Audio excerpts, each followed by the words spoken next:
Hey friends. Glad you're here at Watch Harry. We've cooked up something special. Gringotts Goblins scanned Harry at age 6 and discovered 73 compulsion charms, making him loyal to Dumbledore. Liking and subscribing really helps us out. Okay, story time.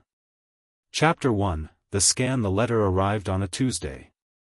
Not the Hogwarts kind. Harry was only 6, far too young for that, but a stiff cream envelope with a London solicitor's seal pressed into burgundy wax, addressed in neat typewritten letters to Mr. Vernon Dursley, 4 Privet Drive, Little Whinging, Surrey. Vernon read it twice at the breakfast table, his face cycling through pink, red, and a particular shade of puce that Harry had learned meant trouble. Then he set it down, folded his hands, and stared at the wall for a long moment. "Petunia," he said. Aunt Petunia drifted in from the hallway, tea towel over her shoulder, and read the letter herself. Her expression went through its own performance, pinched lips, flared nostrils, and then something Harry rarely saw on her face. Calculation. "It's not much," she said. "It's something," Vernon replied. Dudley, seated across from Harry at the table and already most of the way through a stack of toast, didn't look up. Harry kept his eyes on his single thin slice of bread and said nothing, because 6 years of living at Privet Drive had taught him that invisible was safest. He had no idea what was in the letter. He had learned not to ask. What he did know, because he was 6 years old and small for it, but not stupid, never stupid, whatever his teachers were told, was that the word solicitor meant a lawyer, and a lawyer meant money, and money was the only thing that could make Vernon Dursley's face go from puce back to pink in under 30 seconds.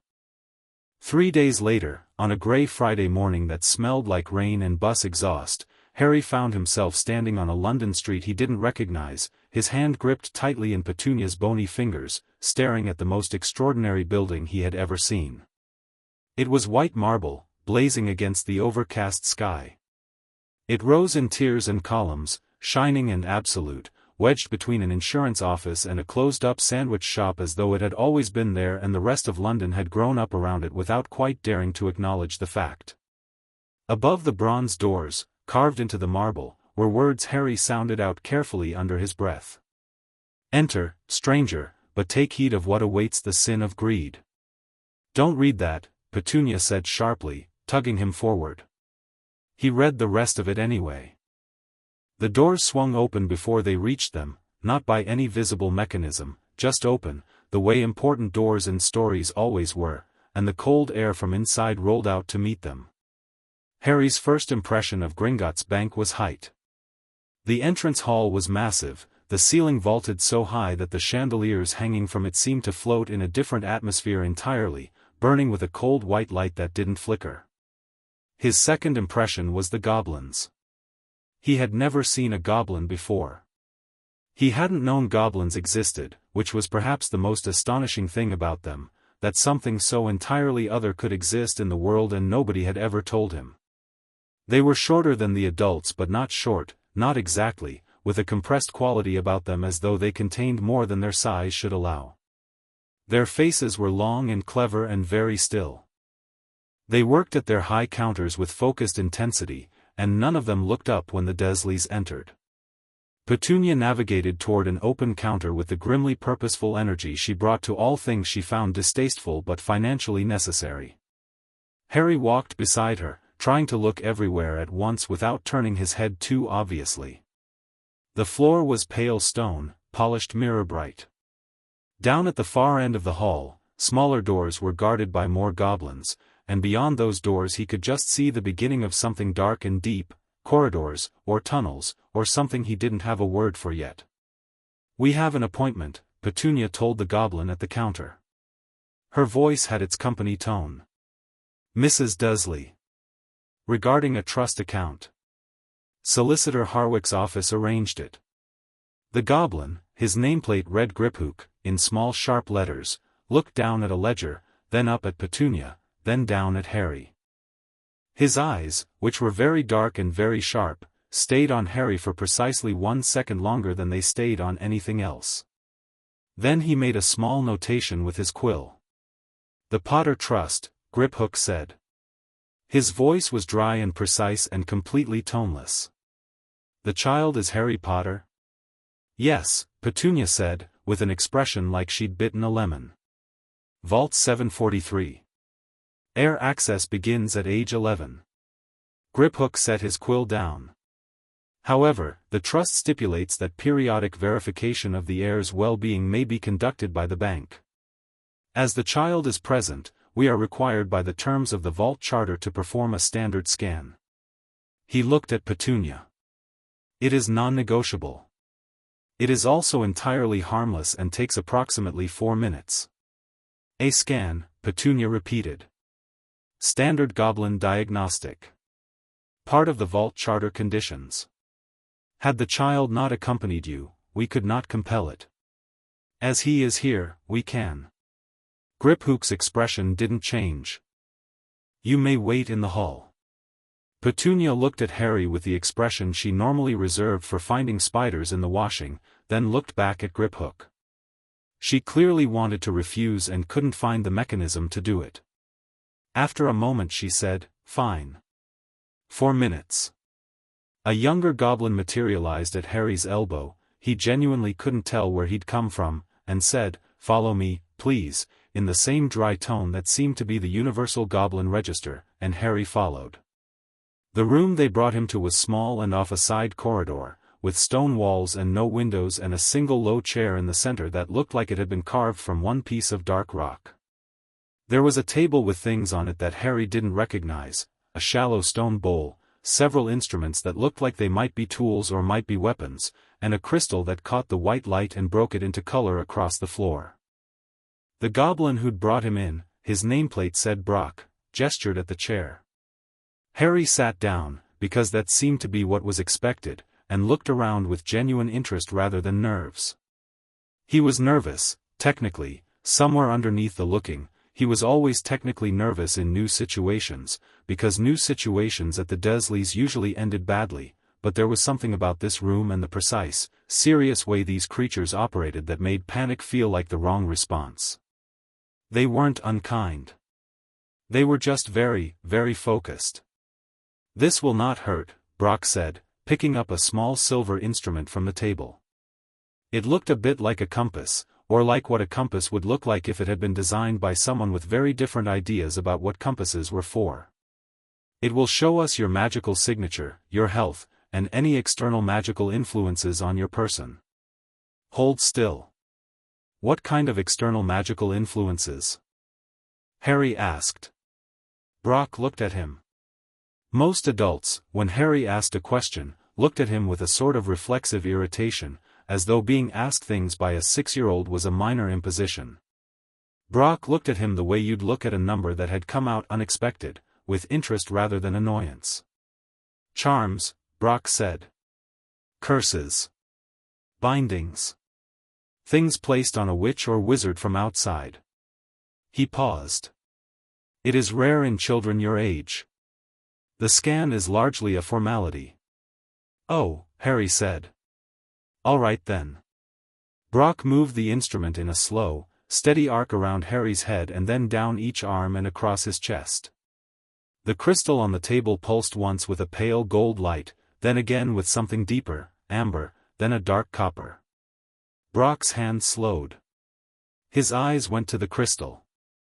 He moved the instrument back across Harry's head, more carefully this time, and the crystal responded with a bloom of color that spread across the wall and ceiling like a sunrise, cycling through amber and copper and red and a color Harry didn't have a name for, something between gold and brown and the shade of fire turns when it's been burning a long time.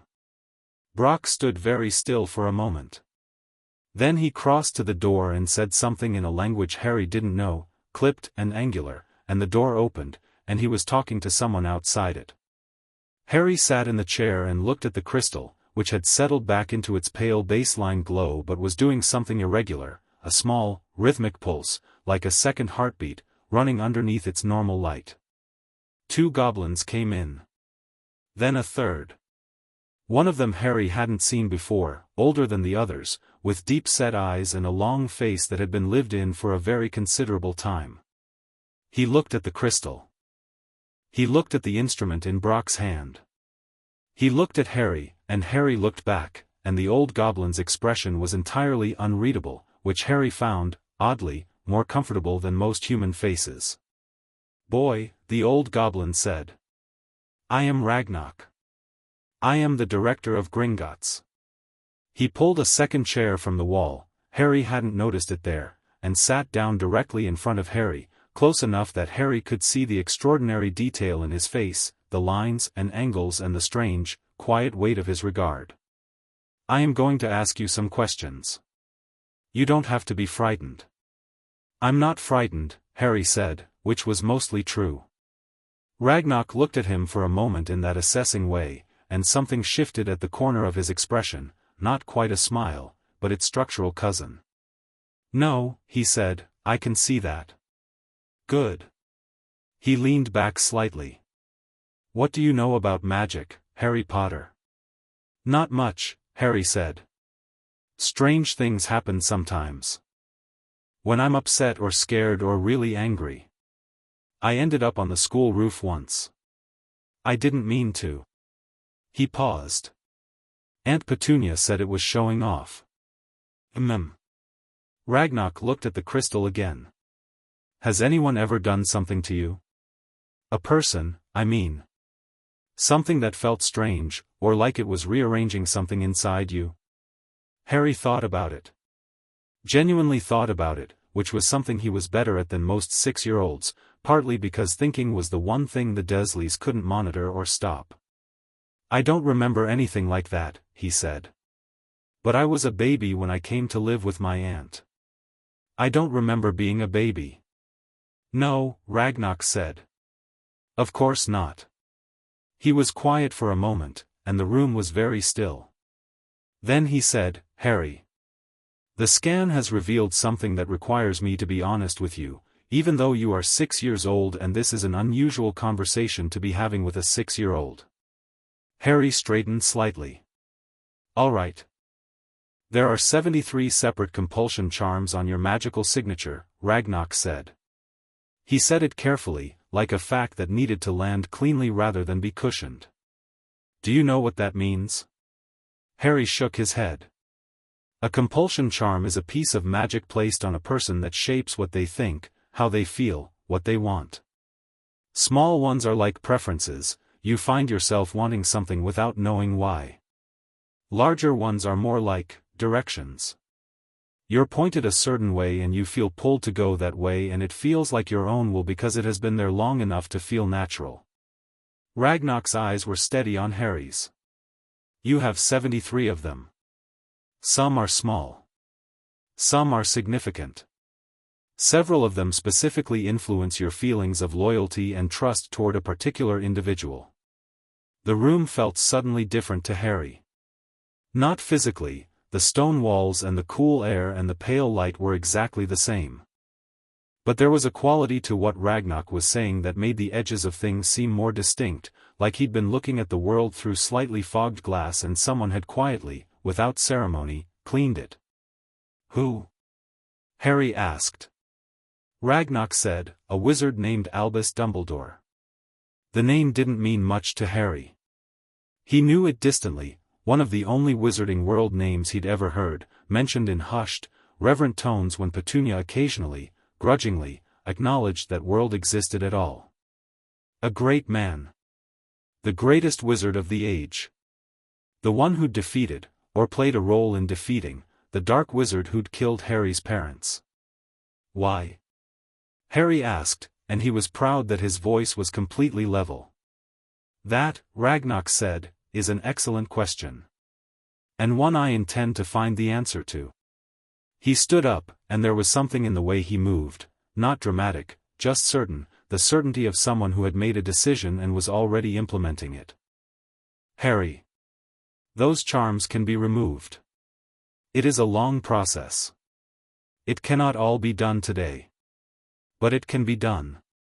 He paused. "I will need your permission to begin. They are your charms, in the sense that they are on your person. Goblin law requires consent."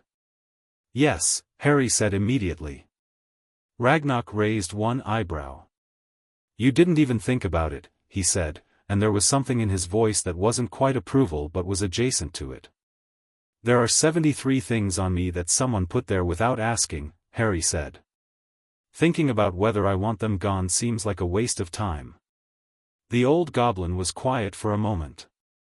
Then he said, "Your parents would have liked you, Harry Potter." It was the first time anyone had ever said anything like that to him. Harry looked at the crystal, which was pulsing its small irregular rhythm, and said nothing, because there was no good thing to say, but he felt the word settle somewhere in his chest and stay there. What followed was not 4 minutes. What followed was something considerably longer and significantly more complicated than anything Petunia Dursley had anticipated when she agreed to a standard scan, which became apparent when, 45 minutes later, a goblin in formal robes appeared in the entrance hall and politely, implacably, informed her that the bank had identified a legal matter pertaining to her nephew's status as heir to the Potter estate and that the bank's director required a conversation with her at her earliest convenience, which in goblin parlance meant immediately. Petunia sat in a different room from Harry's, a meeting room with actual chairs and a low table and a quality of formal neutrality that made it clear it was designed for exactly this kind of conversation, and Ragnok sat across from her with a document on the table between them and explained the situation. Harry was not in this room.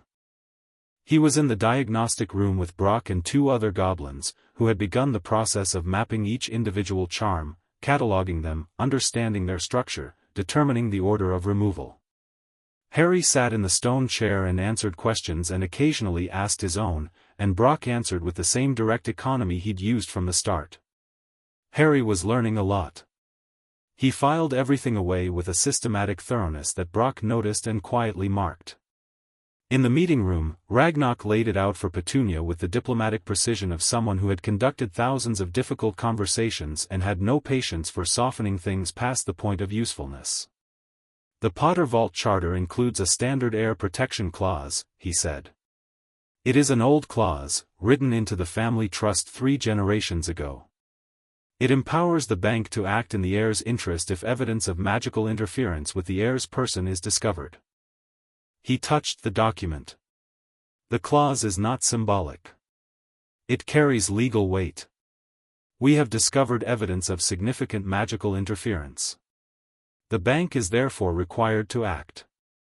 Petunia stared at him. "Act how, exactly?" "The charms will be removed," Ragnok said. "That process has already begun with the boy's consent. More relevantly, the bank will be opening a formal investigation into the origin of those charms." He paused. "Additionally, the Vault Charter includes educational provisions. The heir is entitled to be informed of his heritage, his family history, and the contents of any materials his parents left for him. We will be facilitating that." He looked at Petunia steadily. "Your guardianship is not being challenged at this time. The bank has no authority over mundane living arrangements. But within the scope of the boy's magical inheritance and his welfare as a wizarding heir, we have both the authority and the obligation to act, and we will be doing so." Petunia sat very straight, the way she did when cornered. "And if I object?" "You are, of course, welcome to engage your own solicitor," Ragnok said, with a small, precise smile that wasn't unkind but was absolutely final. "The Vault Charter has been tested in wizarding law courts 7 times in its history. It has stood each time." Petunia looked at the document. She looked at the door. She looked at the middle distance for a moment with the expression of someone performing a rapid calculation and arriving at an answer they don't like. "How long will this take?" she said. "Today, a few hours.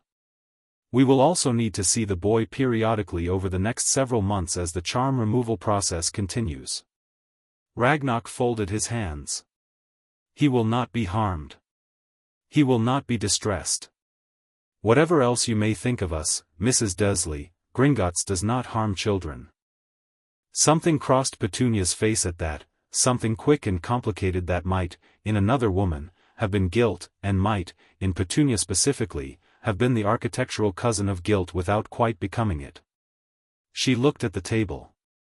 Then she said, "Fine." Harry didn't feel the first charm being removed. He felt the absence of it, which was different, and stranger, and took him a moment to identify. It was like being in a room with a very quiet, constant sound, the hum of a refrigerator, or the ticking of a clock, that you'd long since stopped consciously hearing, and then it simply stopped, and the silence wasn't empty. The silence had texture. That was the first one, Brock said. He was looking at a parchment covered in small, dense notation. It was a minor loyalty warmth orientation. Low level. It would have made you inclined to feel positively about the name Dumbledore before you'd ever met him. Positively, Harry repeated. Warmth, Brock said. A kind of preloaded trust. As though you already had a positive history with someone you'd never encountered. Harry thought about that. He thought about how the name Dumbledore had always sat in his mind with a kind of automatic brightness to it, even though he had no actual reason for it, even though the name appeared only in Petunia's rare, tight-lipped references to the wizarding world. He'd always assumed he'd absorbed some residual feeling from those conversations, that Petunia's hushed tone around the name had translated into reverence in his own mind. It hadn't been that at all. How many are like that? He asked. 12 of the 73 are loyalty warmth orientations of varying intensities, Brock said, in his precise, dry way. 14 are trust compulsions, those are stronger, they would have made you inclined to follow instructions from the designated source without fully questioning them. 19 are what we classify as obedience dampeners, they reduce resistance. You would have found it genuinely difficult to disobey this person or act against their stated wishes. The remaining charms are, he checked his parchment, a mixed set. Several relate to reduced curiosity about your own history. Several relate to emotional dampening in contexts where you might have become angry or resistant. 3 appear to relate to your appetite for risk, they would have pushed you toward a particular kind of reactive, impulsive bravery rather than calculated action. Harry was quiet for a moment. So they wanted me to be brave, but only in the specific way that was useful. Brock looked at him over the parchment. Yes, he said, with the tone of someone confirming a calculation. That is an accurate summary. And who put them there? The investigation will determine that conclusively, Brock said. Charm signatures can be traced. It takes time, but they can be traced. But you already know, Harry said. Not confrontationally. Just observationally. Ragnok already said a name. Brock set the parchment down on his knee. The charms bear a signature consistent with very high-level magic. Ancient family magic and personal casting magic. The personal casting signature is consistent with records we have from a historical vault transaction, a single signature, applied across all 73 charms, which indicates that they were all placed by the same individual. He looked at Harry steadily. The records suggest Albus Percival Wulfric Brian Dumbledore. The room was quiet. Outside, very distantly, Harry could hear the sounds of the bank operating, the rumble of carts on tracks somewhere deep beneath them, the muffled movement of people in the entrance hall above. How old was I? Harry asked. When they were placed? Based on the charm aging analysis, Brock said, the earliest charms were placed when you were approximately 15 months old. 15 months. Just before his parents died.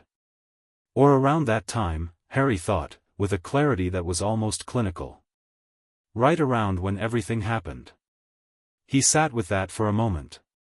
He was 6 years old, sitting in a stone chair in a goblin bank, being told that someone had begun magically engineering his personality when he was 15 months old, had kept doing it, because some of the charms were newer, Brock had mentioned charm aging variations, for years afterward. Had come to where he was sleeping, presumably, or found some other mechanism, and pressed their will into him while he was too small to know it was happening. He noticed something interesting, sitting with that information. He wasn't devastated. He wasn't collapsing.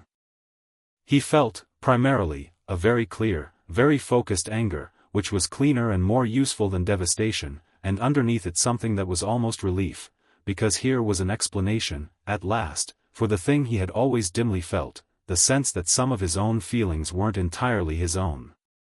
"Can you remove them all today?" he asked. "Not safely," Brock said. "The charms have been present long enough that your magical core has developed partly around them. Removing them all at once would be like," he paused, searching, "like removing the supports from a building before the structure has had time to become load-bearing on its own. We must do it gradually. Your core needs time to redistribute, to fill the space they occupied." "How long total?" "At a safe pace, removing 2 to 4 charms per visit, accounting for recovery time, approximately 8 to 12 months. Harry nodded. "Then let's start the next one." Brock looked at him with that same quality of assessment he'd been directing at Harry since the scan. Then he picked up the instrument again. "You are very composed for a 6-year-old, he said. "I live with the Dursleys," Harry said. "It's better to be composed." Brock made a small sound that might, in a goblin, have been the equivalent of a laugh. He moved the instrument in its slow arc, and the crystal on the table pulsed, and Harry felt the next small absence open up inside him, another silence where a false sound had been, and he breathed through it and waited for the world to look a little more like itself. By the time they returned Harry to the entrance hall, the grey Friday morning had become a grey Friday afternoon. Vernon was there now, Petunia had called him, apparently, and he stood beside his wife with his arms crossed and his expression performing its usual combination of contempt and wariness. Harry looked at them and felt, with a startling clarity, the difference between before and after. 2 charms removed was not transformative. He was still the same boy in the same 2 large clothes with the same thin Tuesday slice of bread still faintly present as the morning's hunger. But 2 charms gone meant 2 false premises gone, and the world without them had a slightly different resolution. Ragnok stood at the main counter with the document he'd shown Petunia, and he handed Vernon a separate, sealed copy. "The bank will require access to the boy for ongoing sessions," Ragnok said, in the tone of someone stating physics. "We will owl the appointment schedule. You have a post box, I trust, that handles unusual correspondence." Vernon looked like he was considering several things to say, discarded all of them, and settled for, yes. "Good." Ragnok looked at Harry. Not with warmth exactly, goblins weren't built for warmth, Harry was beginning to understand, or at least not for the human version of it. With something more valuable, maybe. "With regard." "Harry. The materials your parents left for you are in a sealed compartment of your vault. You will be able to access them at 11, when your vault access begins, unless the charter review indicates an earlier release is warranted." He paused. "I have requested that review. I will let you know." "Thank you," Harry said. "Don't thank me," Ragnok said. "The bank acts in its interest and the heir's interest simultaneously. In this case, those interests align." He tilted his head a fraction of an inch. "But you are welcome, regardless." Outside, on the white marble steps, with London carrying on around them in its perpetually unbothered way, Petunia gripped Harry's hand in her bony fingers and steered him toward where Vernon had parked the car. Harry walked with her and looked up at the sky between the buildings, which was lightening slightly toward the west where the clouds were thinning. "What did they do to you in there?" Petunia asked, quietly, so Vernon couldn't hear. Harry considered how to answer. He looked at his aunt's profile, her narrow face, her long neck, the complex tightness around her eyes that he had spent 6 years reading. She knew, he realized. She didn't know about the specific charms, not the number, not the names, but she knew that the wizarding world was a place where things were done to people, where things happened that shouldn't, and she knew that Harry was in the middle of something she'd always been adjacent to and never able to control. "Nothing bad," he said. "They just looked at my magic." She nodded, once, quickly, and didn't ask again. In the car, on the way back to Surrey, with Dudley taking up most of the back seat and the radio on low and the motorway unspooling grey and ordinary in the November afternoon, Harry sat very still and thought about 73 charms. About 15 months old. About a man named Albus Dumbledore who had, apparently, looked at an infant and decided that infant needed to be engineered. He thought about the absences, the 2 small silences where false things had been. He thought about what Brock had said about his magical core, developing partly around them, like a building around its supports.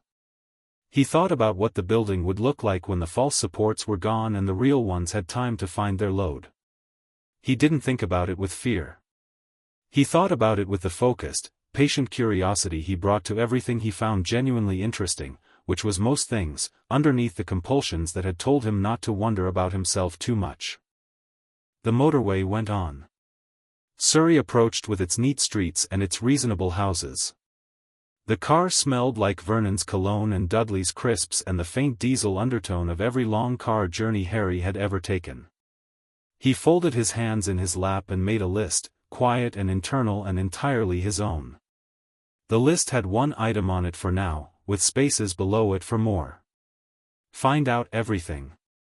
The appointment letters came by a small, formal owl that appeared on the kitchen windowsill 3 days later with a neat package of sealed documents. Petunia took them from the owl's leg with the expression of someone defusing a small bomb and set them on the table without opening them, and they sat there through breakfast like a challenge nobody wanted to accept. Vernon opened them eventually, standing at the counter with his coffee, and read them with his lips pressed flat. Every other Saturday, he announced to no one in particular. Starting next week. He set the letters down. Ministry approved, apparently. Whatever that means.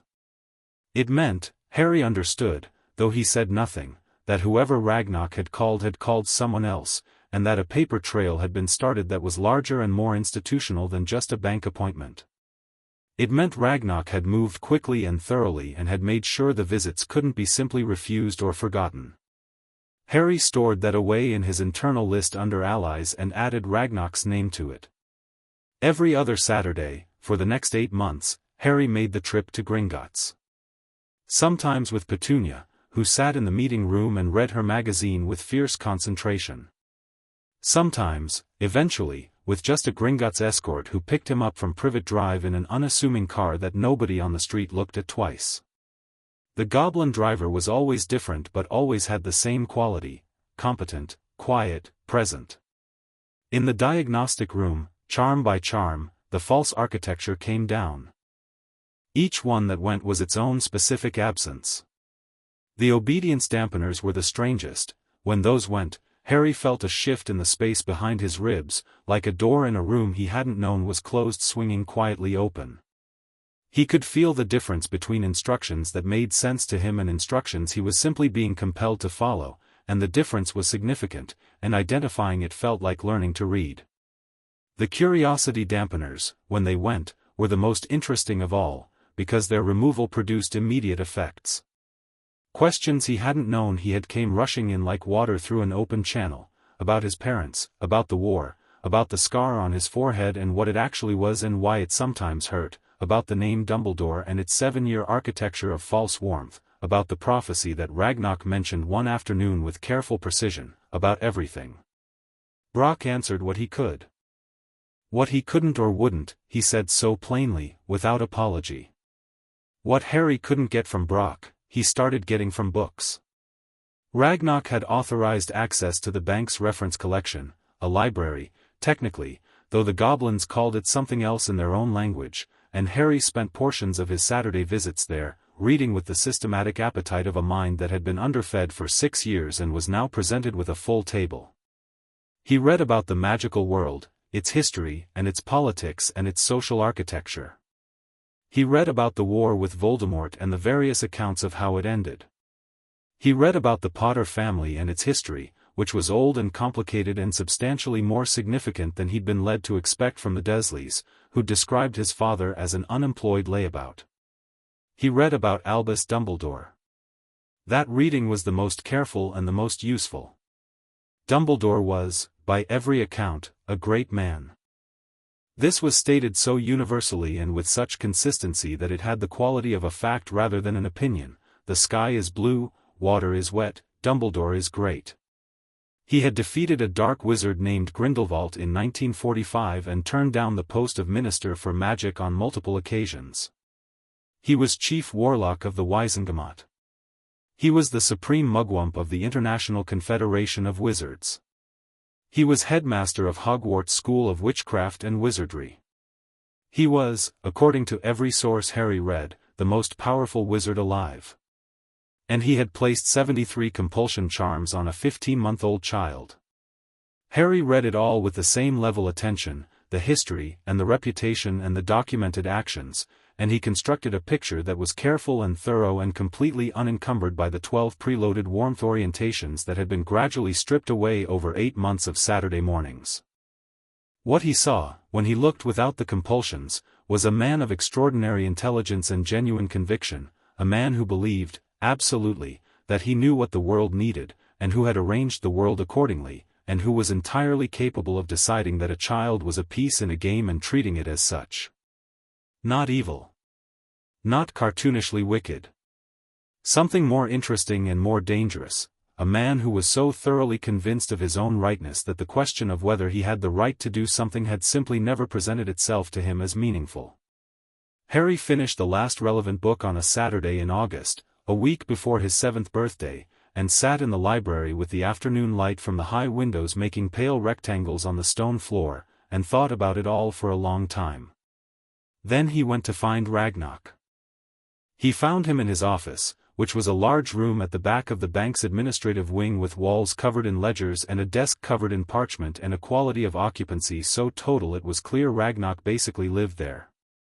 Ragnok looked up when Harry appeared in the doorway without particular surprise, as though Harry appearing in his doorway was a thing he'd anticipated.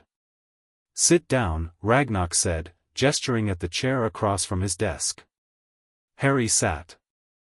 "The investigation," he said. "Into the charm signatures." "Where is it?" Ragnok put down his quill. "Concluded," he said. "The signature match is unambiguous. Albus Dumbledore placed all 73 charms. The earliest cluster on the night of November 1st, 1981, the night your parents died." He looked at Harry steadily. "I have the report if you want to read it." "Yes," Harry said. The report was 15 pages. Harry read it without hurrying, and Ragnok waited, and outside the office the bank continued its operations with its usual focused industry. When Harry finished, he set the report down and looked at the window, which looked out onto a small internal courtyard where 2 goblin accountants were having a quiet argument over a ledger.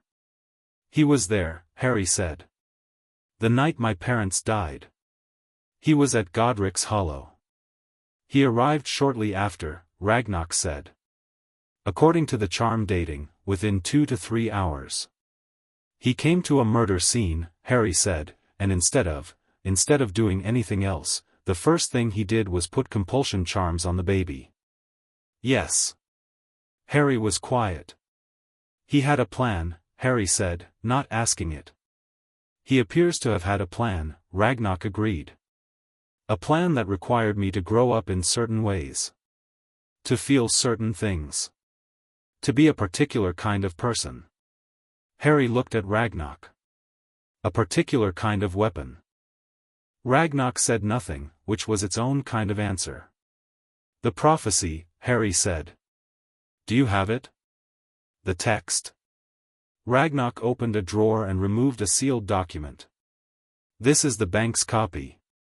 Deposited by Sybil Trelawney's family vault in 1980, as required by the vault charter for any prophecy with Potter heir implications." He slid it across the desk. "It has been here since before you were born." Harry broke the seal and read it. "The one with the power to vanquish the Dark Lord approaches, born to those who have thrice defied him, born as the 7th month dies, and the Dark Lord will mark him as his equal, but he will have power the Dark Lord knows not, and either must die at the hand of the other, for neither can live while the other survives." He read it twice. "Power the Dark Lord knows not," he said. "That line has been the subject of considerable speculation," Ragnok said. "It doesn't say what kind of power." Harry looked up. "It could mean anything. It could mean something Dumbledore already knows about and has been planning around.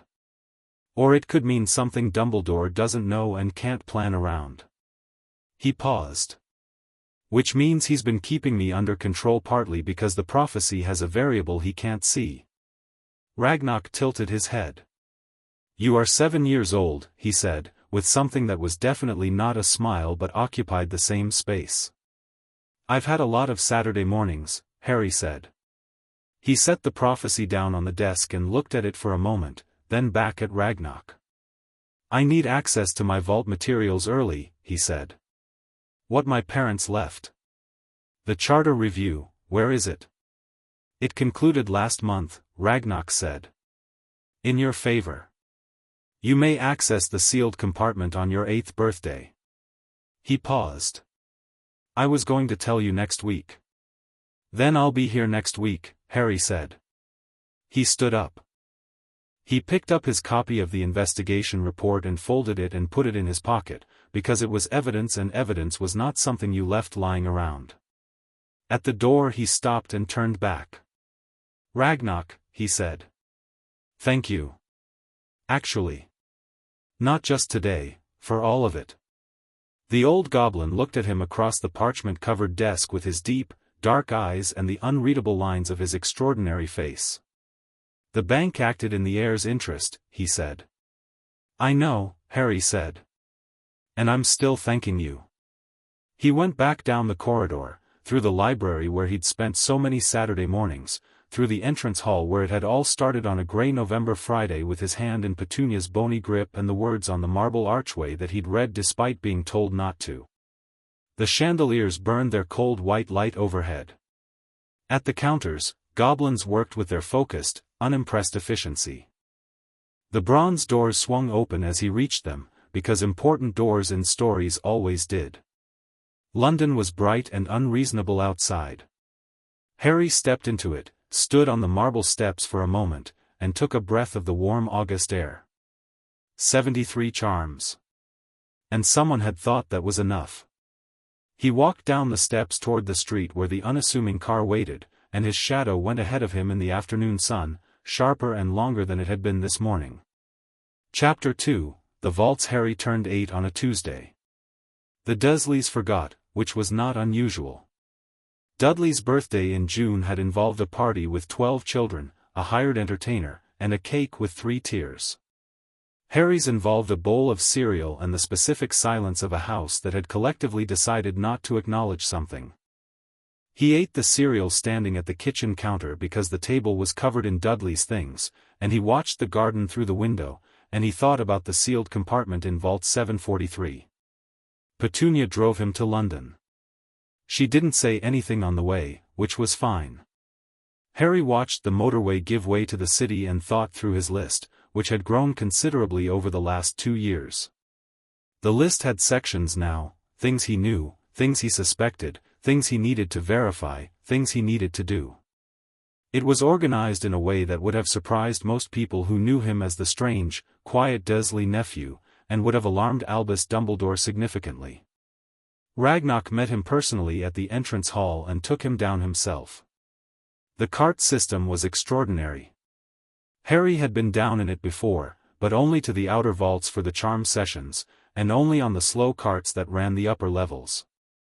This was different, a fast cart, the kind that dropped and banked and rattled through the dark with a velocity that pulled at his stomach, and the torchlight blurred past in streaks of amber and the air was cold and smelled like iron and deep earth and something older than either. Ragnok held the front of the cart with the easy posture of someone who had done this 10,000 times, and Harry held the side rail and grinned into the dark because it was genuinely, unreservedly exhilarating. They came to Vault 743 deep enough that Harry's ears had popped twice on the way down. It was a large vault. The door was bronze, ancient-looking, covered in a mesh of interlocking runes that Brock had once spent 20 minutes explaining to Harry in terms of historical vault warding, none of which Harry had forgotten. Ragnok applied a key and a particular sequence of contact points on the rune mesh, and the door opened with the sound of something immense and carefully balanced shifting into a new equilibrium. The vault was large and lit from no obvious source. At the center, on a raised stone platform, was a moderate pile of gold and silver, the trust fund that the solicitor's letter had been about, that had started all of this, and behind it, arrayed on stone shelves along the back wall, was everything else. Boxes, sealed cases, a trunk with the Potter crest on the lid, several framed photographs stacked face to the wall, a wand in a glass case, a thick roll of parchment tied with faded green ribbon, a leather satchel, and on the highest shelf, separated from everything else by a square of dark velvet, a sealed stone box with a letter attached. The sealed compartment, Ragnok said from the doorway, is the stone box on the upper shelf. Harry was already looking at it.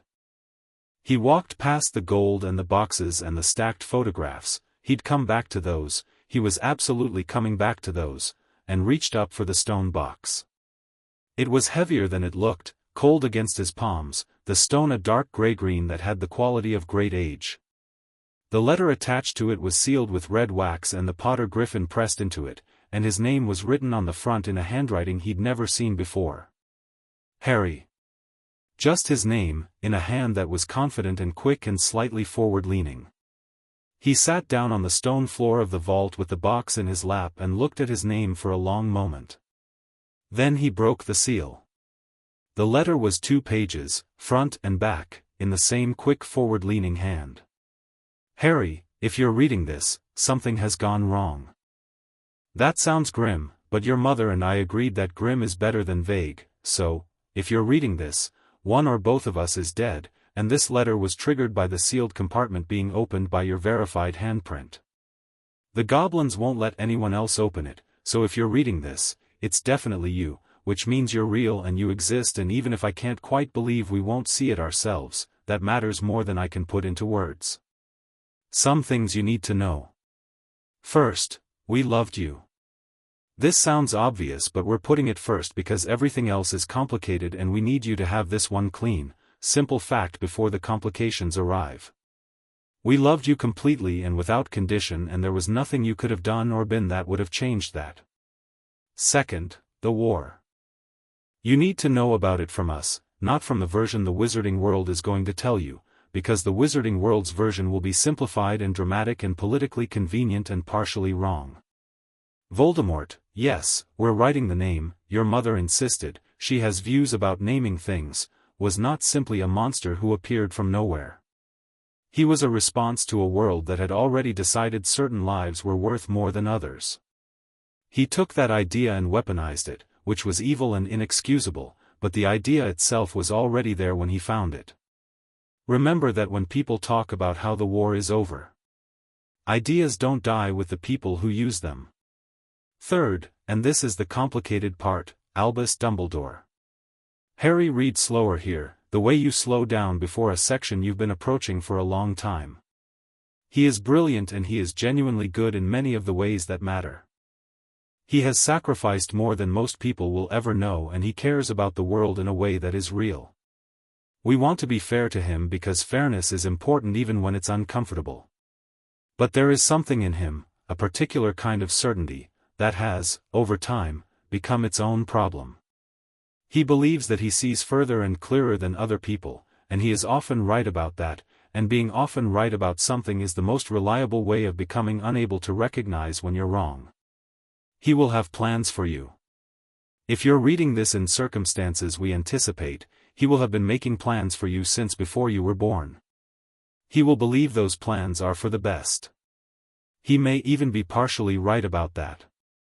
But they are his plans, built around his understanding of the war and the prophecy and what the world needs, and they are not yours, and the most important thing we can tell you, the thing your mother and I agreed on above everything else, is that your life is yours. Whatever the prophecy says. Whatever he needs. Whatever the Wizarding World has decided you should be. You are Harry James Potter and your life belongs to you. In the box you'll find the research notes from our work on the prophecy, which includes some conclusions we never published, the documented record of every meeting we had with Dumbledore in the last year of our lives, including our concerns, a family magical primer that covers your heritage and what you've inherited, and your father's personal journal from 7th year through the end of the war, because he wanted you to know who he actually was rather than the legend version. There's also a moleskin pouch at the bottom of the box. It's keyed to your magical signature. It'll fit in your pocket and hold considerably more than that. We thought you'd want somewhere to put things. Be careful. Be clever. Be kind when you can afford to be and ferocious when you can't. We love you, Harry. We're sorry we couldn't be there. James and Lily. P.S. Your father wants to add, don't let them make you small. Your mother wants to add that this is good advice even if James's handwriting is still appalling. She's right on both counts. Harry read the letter twice. The vault was very quiet. Somewhere beyond its walls the deep workings of the bank continued, the distant rumble of carts on tracks, the geological patience of stone and gold, but inside, nothing moved. Harry sat on the floor with the letter in his hands and the stone box beside him, and he let himself feel what there was to feel, which was vast and specific and couldn't be properly named but had something to do with the phrase "your life belongs to you" and the fact that these two people, who he had never met and who were dead, had thought to say that first. He put the letter in the moleskin pouch at the bottom of the box. Then he put everything else in there too. Ragnok was waiting outside the vault with the patience of someone who had waited for many things and had gotten good at it. Harry stepped out with the pouch in his pocket and the photographs under his arm. He'd unwrapped the back of one to check, and the face that had looked back at him from under a mess of dark hair and round glasses had been immediate and unmistakable, and he'd wrapped it back up and taken all of them, and he looked at the vault door as it swung closed behind him. "Did you know?" he asked. "About the letter? Its contents?" "No," Ragnok said. "The sealed compartment was private. The bank was not party to its contents." "They mentioned Dumbledore," Harry said. "In the letter. They had concerns about him, documented concerns, and there are research notes about the prophecy." Ragnok was quiet for a moment. "Your parents were thorough people," he said. "Yes," Harry agreed. He looked at the director. "I want to start learning. Properly. Not just the reference library, I want curriculum. Magic theory, history, the full record of the war from every available source, goblin magical practice if that's available to outsiders." He paused. "And I want access to a solicitor for wizarding law. I want to understand exactly what can and can't be done about what's been done to me." Ragnok studied him. "You're 8, he said. "I'm aware," Harry said. "Is it possible or not?" The old goblin was quiet for a long moment. "Then, there is a wizarding tutor the bank has used before for Heir education. She is rigorous, somewhat terrifying, and has no political allegiances worth mentioning. Her name is Wilhelmina Gould. She has retired from formal teaching but takes private students when she considers them worth her time." "How do I make her consider me worth her time?" "By being actually worth her time," Ragnok said. "She will meet with you once. If you interest her, she'll take you on. If you don't, she won't." He paused. "I will arrange the meeting. The solicitor is simpler. The bank retains Thaddeus Knott of the magical law firm Knott and Associates. Not cheap, but thorough and genuinely independent." Harry nodded. He thought of something. "The charm removal. How many left?" 18, Brock said from behind him. Harry hadn't heard him approach, which was a goblin thing, apparently, the quiet materializing, and he was checking his parchment. "At our current pace, complete removal by late October. Can we go faster?" Brock and Ragnok exchanged a look that had the density of a conversation. "2 conditions," Brock said. "You must eat properly for the core recovery. I have seen your meals, and they are insufficient." He said it without judgment, just precision. "And you must sleep 8 hours on nights following removal sessions." "Done," Harry said immediately. "The bank will provide post-session meals," Ragnok said, with a finality that suggested the Dursley feeding situation had already been a topic somewhere in the bank's administrative discussions. "We will also provide a supplementary nutritional draft. You will take it without argument." "All right," Harry said. "Done," Ragnok said. "Then we can safely accelerate to 4 to 6 charms per session." Twice weekly if transportation can be arranged. I can get myself to London, Harry said. If you can handle the transportation once I'm in the city. Ragnok tilted his head. You're 8. I know where the trains go, Harry said. And the tubes. I've been studying the maps. He paused. I also know a few bus routes if needed. Ragnok made that sound again that was the goblin cousin of a laugh. Very well, he said. A bank escort will meet you at King's Cross on Tuesdays and Saturdays. 8:30. 8, Harry said. I want the full day. A pause. 8, Ragnok agreed. They got back in the cart and went up, and the torchlight blurred past in the dark, and Harry held the rail and thought about 18 remaining charms and a letter that said your life is yours, and a man who had not believed that and had spent years engineering Harry into something he could use. He thought about what ferocious when you can't afford to be kind looked like in practice. He thought he was starting to understand. Wilhelmina Gould was 71 years old, 5 feet tall, had white hair cut very short and close, and looked at Harry across her kitchen table with the expression of someone who had taught a great many students and had revised their opinion of the enterprise significantly over time. Her cottage was in Devon, accessible from a point in London that the bank's escort knew without needing to be told, through a short-range portkey that deposited them in a garden full of aggressive roses and an apple tree that was clearly enchanted to produce fruit in some order that ignored the seasons entirely. It was late August, warm and golden, and the apples were flowering. Sit down, Wilhelmina said, without preamble or greeting. Harry sat. She put a cup of tea in front of him, which he hadn't asked for, and a plate of biscuits he also hadn't asked for, and sat down across from him with her own cup and looked at him with sharp, pale grey eyes that reminded him of the goblin's assessment quality translated into a human face.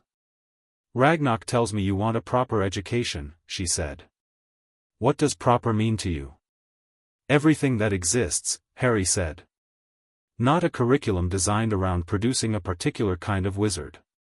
The actual history, the theory, the practice, the things people argue about, the things people have gotten wrong, the things that are unsettled.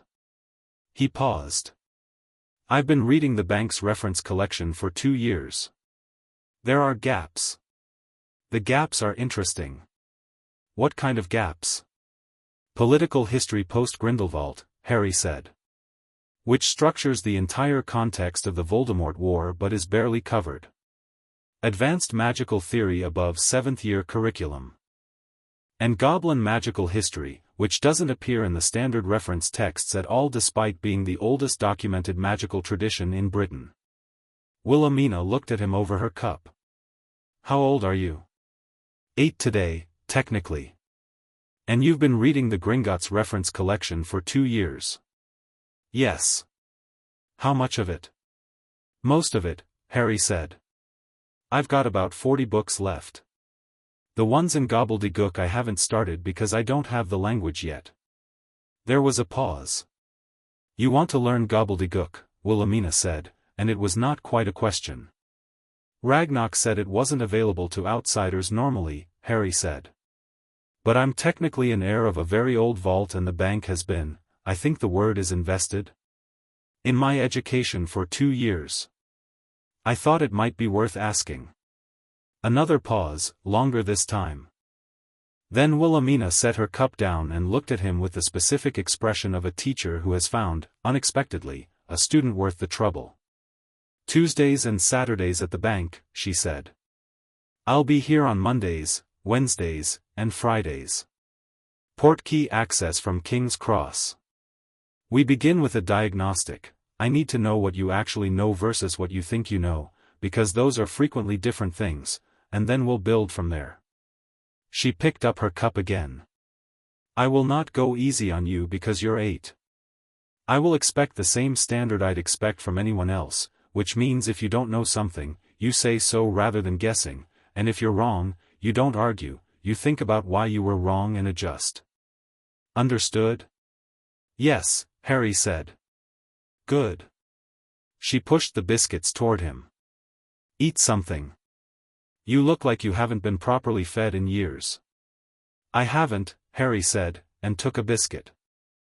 Something moved in Wilhelmina's expression, a flash of anger, quickly controlled, that had a specific target. Harry suspected was the Dursley household. She didn't say anything about it, which he respected.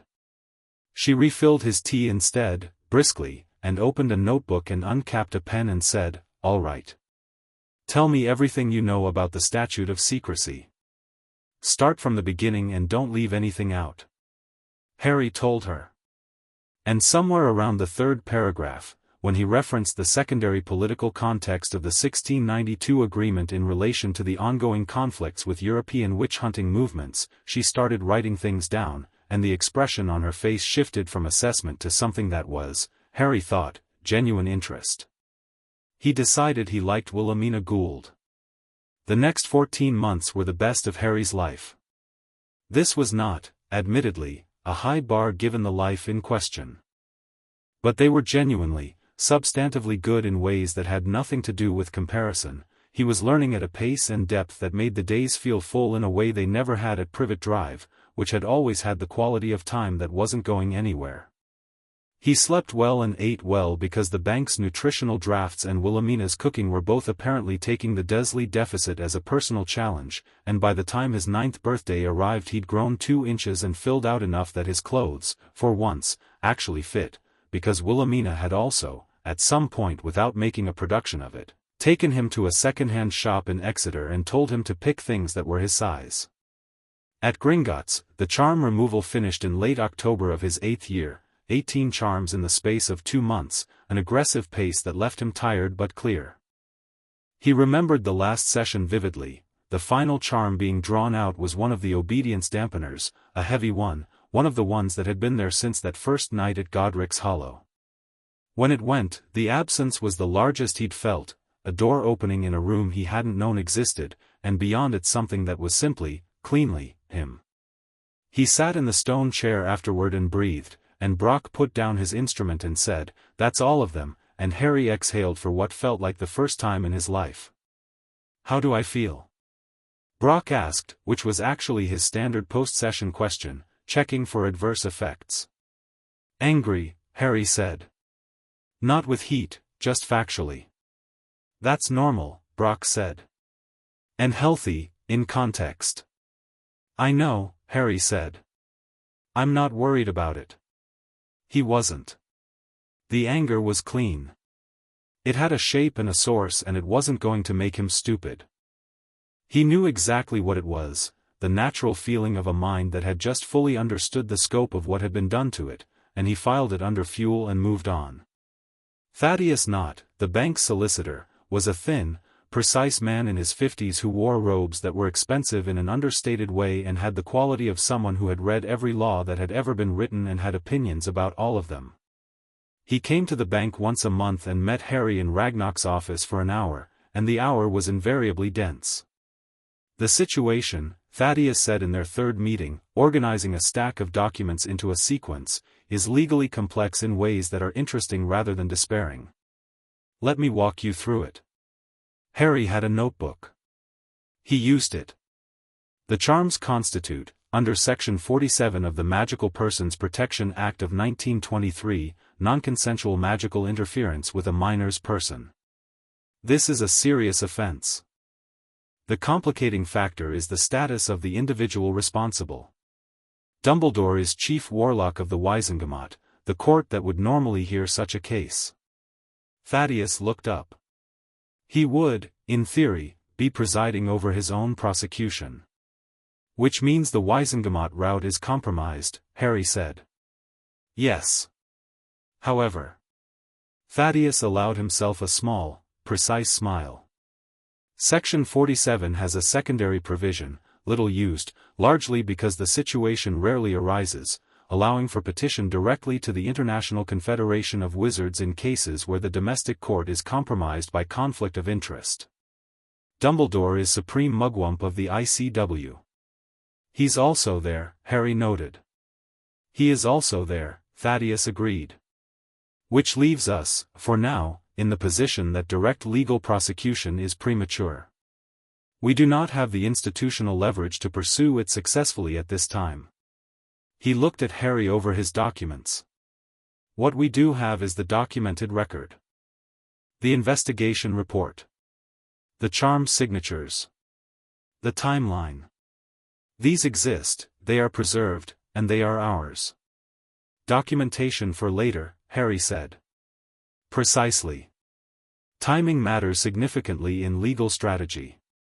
Pursuing this now would allow it to be suppressed by his institutional position. Pursuing it at the right moment, when his position is weakened, when there are other factors in play, produces a very different outcome. Thaddeus paused. I understand you will be entering Hogwarts in 2 years. Yes. He will be your headmaster. I know. Thaddeus studied him. Most people would find that a significant obstacle.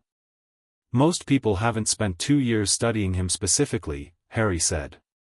Thaddeus put his documents away with the decisive snap of a man satisfied with a meeting. I'll have the formal petition documents prepared and held in readiness, he said. Against the time they're needed. Thank you, Harry said. Ragnok mentioned your learning gobbledygook, Thaddeus said, which seemed like a non sequitur but coming from a solicitor probably wasn't. Some, Harry said. I'm about 3 months in. The grammar structure is interesting. Thaddeus looked at him for a moment. You are, he said, with the air of someone completing a private judgment, going to be a considerable problem for a great many people. Harry smiled. I know, he said. The photographs came out slowly. He had them in his room, the room at Privet Drive, which hadn't improved much materially but had acquired, over the last year, the quality of somewhere that was actually his because it contained things that were actually his. Books from the bank library. Notes in his own hand on subjects that interested him. The moleskin pouch on the shelf. And on the windowsill, framed now, a photograph of his parents. They were young in it. Very young, it looked like school age, maybe, or just after. His mother's hair was dark red and she was laughing at something, and his father had his arm around her and was grinning at the camera with an expression so specifically like Harry's own face that the first time Harry had looked at it for more than 2 seconds he'd had to put it face down for a minute. He picked it up now in the evening sometimes. His mother would turn to look at the camera and then away again, back to whatever had made her laugh. His father would occasionally push his glasses up in a gesture Harry recognized viscerally. They moved with the natural, unconsidered ease of people who don't know they're being watched. James Potter, based on the letter and the journal and the photographs, had been exactly what the research said, charming, somewhat reckless, deeply intelligent, and so thoroughly himself that it was sometimes exhausting to other people. The journal was extraordinary. Harry had read it 3 times, and each reading produced new things because the journal was dense and personal and the handwriting was occasionally impossible and the margins were full of diagrams and notes and things James had apparently been unable to fit in the main text. He had a mind that worked at angles, always approaching things slightly sideways, and it was unnerving how often Harry read a passage and thought I would have thought that too. Lily Potter had left less in the vault, she hadn't expected to die, none of them had, but there were letters between her and his father from 6th year that had ended up in the trunk, and her handwriting was sharp and quick and very direct. She said what she meant with an economy that Harry recognized as one of his own best qualities. James had been the one who had attached notes to everything and written in margins. Lily had been the one who had said the important thing and then stopped. He thought about them on his 9th birthday, which the Dursleys also forgot, while eating the excellent cake that Wilhelmina had apparently old ahead to arrive that morning. He thought about a letter that said your life is yours and about 73 charms placed on a sleeping child, and about the gap between those 2 things, and about what he was going to do with the 8 years, give or take, before the prophecy came due. He had a plan. Not Dumbledore's plan. Not a plan designed around what someone else needed him to be. His own plan, built from scratch, based on the actual information available rather than the managed narrative. It was more complicated than Dumbledore's plan, in some ways. It didn't sacrifice anything for simplicity. It accounted for variables and kept options open and didn't assume that the prophecy's outcome was fixed. It was the plan of someone who had read the research notes from his parents' vault and understood that the phrase "power the Dark Lord knows not" was a genuine variable, not a poetic flourish, not a hint toward self-sacrifice, but an actual unknown quantity that could be built. The first step of the plan was Hogwarts. But there were 2 years yet, and 2 years was a long time when you were using them properly. In the spring of his 9th year, the Charm Investigations follow-up report landed on Ragnok's desk with a finding that Harry had suspected but not confirmed. Dumbledore had made 3 visits to Privet Drive between 1981 and 1985. The visits were documented not through the bank's investigation but through a cross-reference Thaddeus Nott had requested from a Muggle post office record and a magical trace that Brock had found while doing a 6-month post-removal follow-up scan on Harry's core. 3 visits. The charms had been placed in clusters matching the visit dates. Which meant Dumbledore had been to Privet Drive. Had stood outside, or inside, the house where Harry was sleeping in a cupboard, and Harry still slept in the cupboard, though it was more comfortable now that he'd quietly reorganized it into something functional, with a reading light charmed from a battery torch and his books in careful stacks, and had reached into the sleeping child's magic and pressed new architecture into it. Harry read the report. He didn't sleep well that night, which was unusual. He lay in the cupboard with the reading light off and the dark around him and the sounds of the Dursley house settling, and he felt the clean anger from the last charm removal and let it be what it was without trying to manage it. Then, in the morning, he got up and ate breakfast and went to his weekly session at the bank and sat down with Brock for the post-removal follow-up exercises, the core-strengthening work that had replaced the charm removal now that there were no charms left to remove. And when Ragnok appeared in the doorway and said, "I assume you've read the supplementary report," Harry said, "Yes," and Ragnok said, and Harry said, "And now I know his timetable." Ragnok raised an eyebrow. "He last visited in 1985, Harry said. "I was 4. The post-removal follow-up showed no new charm activity since then. Which means he either stopped because he thought he had enough, 73 charms, he decided the architecture was complete, or he stopped because he couldn't access the house anymore." He looked at Ragnok. "Are there blood protections on the Dursley house?" "Old magic. The kind that might have been activated when my mother died." Ragnok's expression was completely neutral. "The bank's ward reading services are available for a reasonable fee. I'd like to commission one," Harry said. The results came back 2 weeks later. Yes, there were blood wards on the house. Lily Potter's love magic crystallized into a protection that was old and genuine and had the quality of the kind of magic that wasn't taught anywhere because it couldn't be, the kind that came from a specific, irreversible act. And yes, those wards had been reinforced. Externally. By someone who knew what they were doing. By Dumbledore. The wards were Lily's magic, but the reinforcement was his, a skilled amplification, layered on top, that had made them stronger. Significantly stronger. The kind of strengthening that would have required proximity to perform. Harry sat with this for a long while. Because this was the thing about Dumbledore that his parents' letter had tried to articulate, the thing that made him neither villain nor hero in any simple sense. He had placed 73 compulsion charms on a child and come back twice more to add to them, and he had also strengthened the protection that kept that child alive.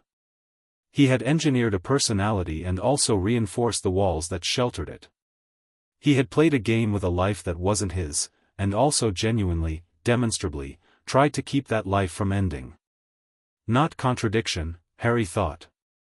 Just a particular kind of certainty, the certainty that he was right, that his game was necessary, that the pieces on his board were being used for something worth the using. He didn't think of it as a contradiction because he didn't think of Harry as a person who had interests that might conflict with his plans.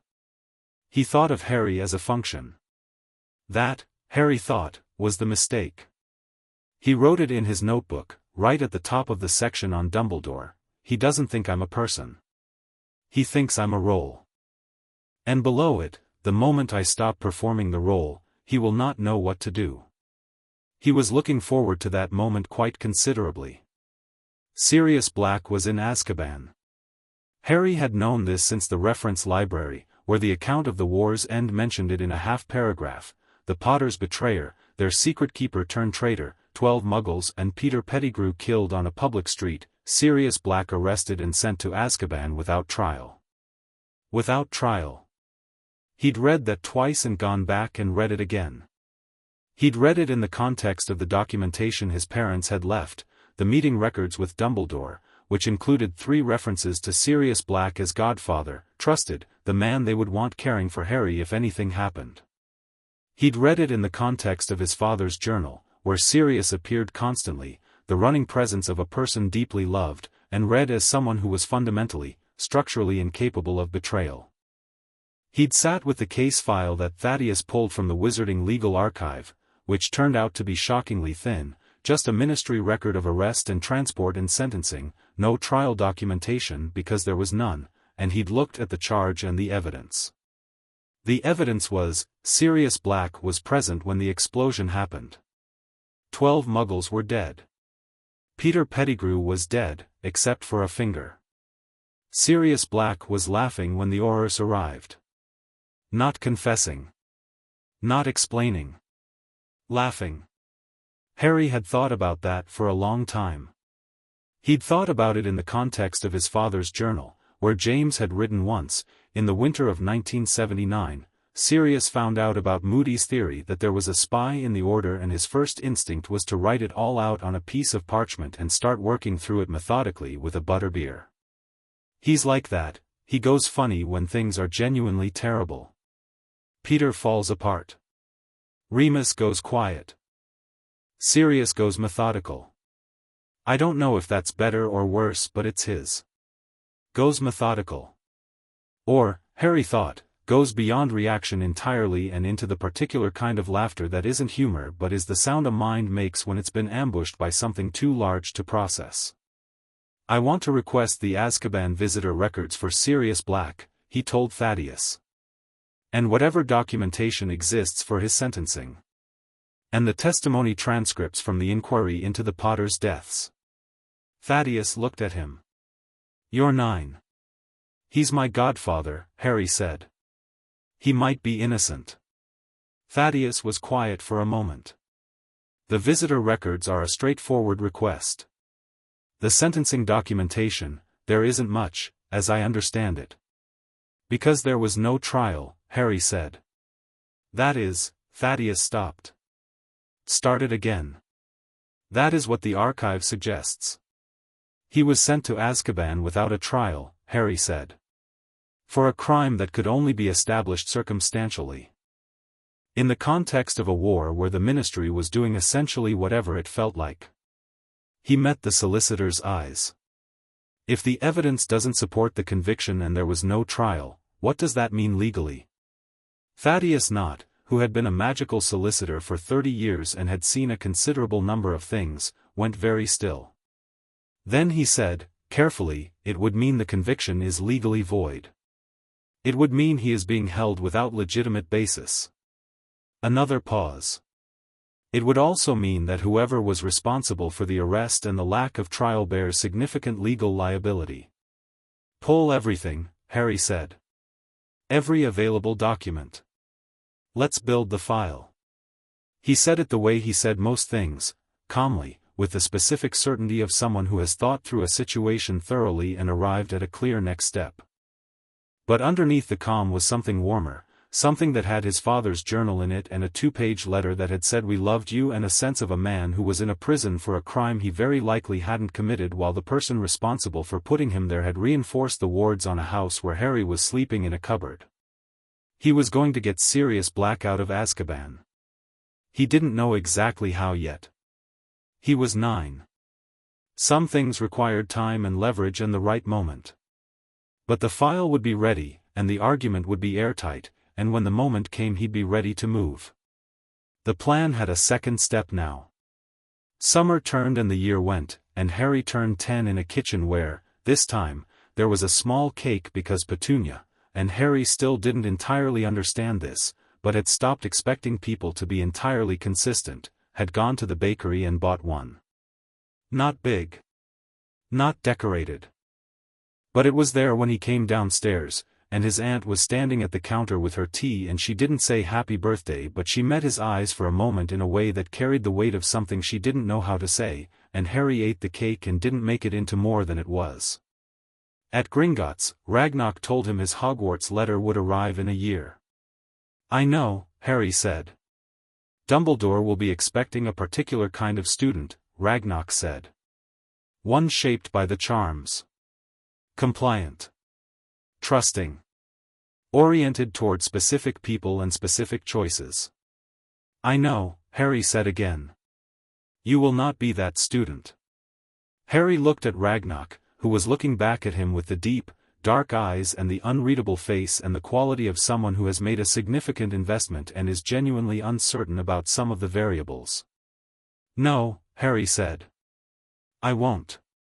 Ragnok was quiet for a moment. Then, "Is there anything else the bank can do for you before September?" Harry thought. His list was long and most of it was either already in progress or waiting on Hogwarts for its next step. His magical education was solid. Wilhelmina had pushed him relentlessly for 2 years and he'd pushed back, and the result was a working knowledge of the theory and history and a practical base that was significantly beyond his age level. His core was clean and strong. The serious file was building. The documentation against Dumbledore existed and was preserved. "Yes," Harry said. "One thing. I want to learn to occlude." Ragnok raised an eyebrow. "Occlumency is advanced magic. Most adults can't." "I know," Harry said. "Can the bank facilitate a teacher?" A pause. Then Ragnok said, "There is a goblin elder who practices a form of mental warding that predates occlumency and is considerably more sophisticated. He does not normally teach outsiders." He paused. "I will ask." "Thank you," Harry said. He went back to Devon afterward, to Wilhelmina's kitchen and the apple tree in flower and the practical session on elemental theory that had been waiting since Tuesday. He sat across from her at the kitchen table with his notebook and his tea, and outside the window the garden was green and July warm, and it occurred to him, not for the first time, that these had been a good 2 years. He had one more before Hogwarts. He intended to use it well. Chapter 3, The Boy Who Lived, revised. The Hogwarts letter arrived on a Thursday morning in July, carried by a tawny owl that landed on the Dursley kitchen windowsill with the confident authority of something that had never doubted its welcome anywhere. Harry was already up. He'd been up since 6, working through a particularly dense section of Wilhelmina's assigned reading on countercurse architecture, and he was on his second cup of tea when the owl appeared. He crossed the kitchen, took the letter, gave the owl a piece of his toast, which it accepted with dignified indifference, and sat back down. The envelope was thick cream parchment. His name and address were written in emerald green ink, and whoever had written it had included, with a specificity that was either impressive or slightly unsettling, the smallest bedroom, for Privet Drive, which was accurate, since Harry had moved out of the cupboard 2 years ago. Petunia had suggested it without being asked, one evening in autumn when Harry was 9, in the same communicative silence she used for the birthday cake. He hadn't asked questions. He broke the seal. "Dear Mr. Potter, we are pleased to inform you that you have been accepted at Hogwarts School of Witchcraft and Wizardry." He read the whole letter, including the supply list, which was detailed and specific and apparently required an owl. He noted that he didn't have an owl. He added it to his list under to acquire, which was a section that also included dress robes and cauldron, pewter, size 2 and wand. He put the letter in the moleskin pouch and went back to his countercurse reading.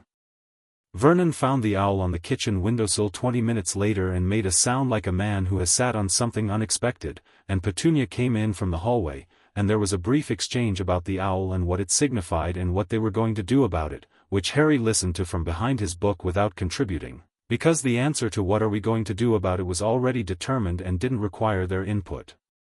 In September, he was going to Hogwarts. This was not a question. He spent the summer working. Not preparing for Hogwarts in the normal sense. The supply list was straightforward and most of what Hogwarts would teach in first year Harry had already covered under Wilhelmina's instruction, but preparing in the more specific sense of knowing exactly what he was walking into. He knew the castle's history, which was long and complicated and considerably more politically charged than the standard account suggested. He knew the four founders, their documented philosophical disagreements, and the structural consequences of those disagreements for how the school had developed. He knew the current staff in some detail, not personal detail, but professional, the published work and the public record and the things you could triangulate from those. He knew the current students, the ones whose names appeared in the wizarding papers, the political families, the social architecture of a school that had been replicating the same class structures for 1,000 years. He knew about the Philosopher's Stone. This had been, of the many things Harry had discovered over 3 years of systematic research, the most immediately interesting. The stone was in Gringotts, had been, until its transfer to Hogwarts in July, which was reported in the wizarding press as a routine vault movement and which Ragnok had confirmed was not routine with an economy of words that carried significant weight. The stone was in Hogwarts. In a vault built by the staff, with layers of protection that were impressive in an individual sense and catastrophically vulnerable in an architectural sense because they'd been built by people working independently rather than as a coordinated system. And Voldemort, who was not dead, Harry's research had been quite clear on this. The magical trace evidence from Godric's Hollow and 3 subsequent sightings documented in the less responsible wizarding press all pointed to something surviving in some form. Voldemort would know about the stone. Which meant Dumbledore had placed a target in a building full of children and then sent Harry to that building. Harry had several thoughts about this. He kept them in the section of his notebook labeled Hogwarts Year 1, anticipated events and worked through the logic methodically. The stone was bait. The protection was theatrical, difficult enough to challenge a determined adult, easy enough for a motivated child to get through. The whole setup had the quality of a scenario engineered to produce a specific outcome, and that outcome, based on everything Harry understood about Dumbledore's game, was Harry Potter confronting Voldemort at age 11 and either emerging transformed or not emerging at all. A test. Or a final exam. Or, and this was the reading Harry kept returning to, a controlled first contact. A way of bringing Harry face to face with the enemy while the terms were still Dumbledore's. He wrote in his notebook, "The stone is not the point. I am the point. The question is whether I play the role I'm supposed to play. Below that, I am not going to play the role I'm supposed to play. Below that, but I need to understand it completely before I refuse it." He went to Gringotts on a Tuesday in late July and sat across from Ragnok with his notebook and said, "The stone." Ragnok looked at him with the expression he wore when Harry had arrived at a topic Ragnok had been waiting for him to arrive at. "Yes." "Who commissioned the transfer?" "Dumbledore requested it through the bank," Ragnok said. Citing security concerns about the vault's vulnerability to external threat. "The vault at Gringotts," Harry said. "Which has never been successfully broken into." "There was," Ragnok said carefully, "an attempted break-in on the same day as the transfer. Vault 687. It was empty, we'd moved the contents that morning." Harry looked at him. "Someone tried to rob a vault on the same day the stone was moved out of the bank." "Yes. And the attempt was unsuccessful." "Completely. So the vault was broken into, found empty, and nobody knows who did it." "The investigation," Ragnok said, "is ongoing." Harry looked at the ceiling for a moment, thinking it through. Then, Voldemort, or an agent. Trying to get the stone before it moved to Hogwarts. They were too late, or the move was deliberately timed to be ahead of the attempt. He paused. Or Dumbledore timed it to let them almost get it. To confirm that Voldemort was moving. Ragnok said nothing, which was telling. "Either way," Harry said, "the stone is at Hogwarts, Voldemort is moving, and I'm arriving in September." He tapped his pen against his notebook. "He's setting a stage." "That is one interpretation," Ragnok said. "Do you have another?" A pause. "No," Ragnok said. "It is also mine." Harry nodded. He wrote something in his notebook. Then he looked up. The Goblin Elder. The Occlumency Instruction. Master Garrick. Ragnok's expression, which was always fairly contained, contracted slightly at the name. He has been working with you for 6 months. He says I'm ready for the advanced anchoring technique, Harry said. The one that makes a mind, he called it unreadable as stone. Where you don't just defend, you make the surface look like there's nothing there to read at all. He said that, Ragnok said, and it was not quite a question. He said I had an unusual mind. Harry paused. He said it wasn't a compliment. The corner of Ragnok's mouth moved. Master Garrick does not give compliments. If he is advancing you to the anchoring technique, he considers you exceptional. He would not say so in those words because he considers exceptional a baseline expectation rather than an achievement, but the instruction itself is the statement. Good, Harry said. Because I need it to work by September. The occlumency, or rather, the elder goblin practice that predated occlumency by 6 centuries and which Master Garrick called by a word in gobbledygook that translated, roughly, as the art of being where you are not, was the hardest thing Harry had done. Harder than the charm removal. Harder than Wilhelmina's curriculum, which had been genuinely rigorous. Harder than the morning in the vault when he'd read his parents' letter and had to sit with what it meant. Master Garrick was 93 years old, which in goblin terms was somewhere between late middle age and early old, and he had a quality of absolute stillness that made Ragnok look restless by comparison. He communicated primarily through silence, implication, and the occasional precise statement that landed with the impact of a much longer explanation. Your mind, he had said in their first session, studying Harry with eyes that were very dark and entirely unrevealing, is like a room full of windows. Anyone with the right key can look in. Then I need curtains, Harry had said. You need walls, Garrick said. Not curtains. Walls. But first you need to understand what a window is.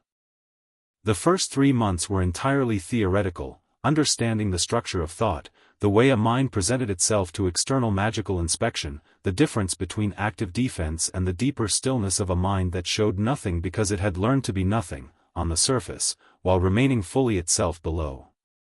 Harry had been good at the theory. The practice was different. The practice involved Garrick reaching into the edges of Harry's thoughts, lightly, carefully, but still entering, and Harry not just blocking but presenting a surface that showed a mind sitting quietly and thinking about nothing in particular. Empty rooms rather than defended ones. Garrick looking around, finding nothing of interest, leaving without knowing he'd been anywhere worth being. Your anger gets in the way, Garrick said, after a session in March where Harry's control had fractured at the wrong moment. Not its existence. Its location. You keep it too close to the surface. Where should I keep it? Deeper. Below the empty rooms. Anger is useful. It is also loud. Keep the loud things below the quiet things. Harry worked on it. He worked on it the way he worked on most things, systematically, without drama, returning to failure points with interest rather than frustration because failure points were information. By May he could hold a clean surface for 20 minutes under active probing. By July, Garrick stopped being able to tell when Harry was holding and when he wasn't. Stop, Garrick said, midway through a July session, and withdrew entirely. He sat across from Harry in the small room and looked at him for a long moment. I couldn't find you. I know, Harry said. You weren't defending. No. You weren't there, Garrick said, and there was something in his voice, not admiration exactly, because that would have been out of character, but the tone of a craftsman examining a piece of work that had come out better than expected. You had simply gone somewhere else. While still sitting here. Yes, Harry said. That's what you said to do. Garrick looked at him. I have taught this art to 7 students, he said. In 93 years. You are the fastest. Is that good? It is what it is, Garrick said. Which, coming from Garrick, Harry had learned, was the equivalent of a standing ovation. He got his wand on a Wednesday in August. Ollivander's was narrow and deep and smelled like sawdust and something sweeter underneath, cedar, maybe, or the particular smell of old enchantments, and Ollivander himself appeared from between two shelves like a man who had been there all along and had simply allowed himself to become visible. He was old and pale and his eyes were the color of the moon reflected on water, and the way he looked at Harry had a quality Harry was used to from Garrick, absolute attention, entirely undivided, slightly unsettling. "Harry Potter," Ollivander said, and his voice had a hushed, deliberate quality, like someone reading aloud from a text they found genuinely significant. "I wondered when I'd be seeing you." "I imagine you did," Harry said pleasantly. Ollivander blinked once. Most 11-year-olds, Harry supposed, responded to "I wondered when I'd be seeing you" with wide eyes and nervous silence. He measured Harry's wand arm with a tape measure that moved on its own. Harry watched it with interest, and began pulling boxes. The first 6 wands did nothing much. The 7th produced a shower of sparks that Ollivander noted with pursed lips and a quiet, interesting, which was his way of saying wrong but worth noting. By the 15th Harry had begun to understand the pattern. The holly and phoenix feather kept appearing in various combinations, circling something without quite landing, and he was watching Ollivander's face rather than the wands, because Ollivander's face was doing something subtle at the edges. "I wonder," Ollivander said, half to himself, retrieving a box from a high shelf that he reached with a stepladder he hadn't needed for the others. Yes, perhaps, the wand was 11 inches, holly, phoenix feather core. Exactly the combination the pattern had been circling. Harry took it and the warmth was immediate, not dramatic, not a golden shower of light, just a rightness, like a door fitting perfectly in its frame, like a key that didn't just turn the lock but belonged to it. He gave it a single wave, and something in the air around him shifted, the candles in the shop burning briefly brighter. "Curious," Ollivander said, very softly. "Very curious." "It's a good match," Harry said. "It is. And it shares a core with another wand." Ollivander looked at him with the moon-pale eyes. "Its brother, as it were, gave you that scar." "I know," Harry said. He had read about this, the twin cores, the brother wands, the priori incantatem effect that would occur if they met in combat. He had filed it under tactical considerations 18 months ago. "What does that mean practically? In terms of how they'll interact?" Ollivander stared at him. "In a duel," Harry elaborated. "If the wands met. What's the effect and how long does it last and what are the counter-strategies?" The old wand-maker continued to stare for a moment longer. Then he went to his counter and pulled out a fresh piece of parchment and said, "Sit down, Mr. Potter. This is going to take some time." Harry sat. He had his notebook. He took notes for 40 minutes while Ollivander explained the theory of priori incantatem with the evident pleasure of a man who had been waiting for someone to ask him this specific question for a long time.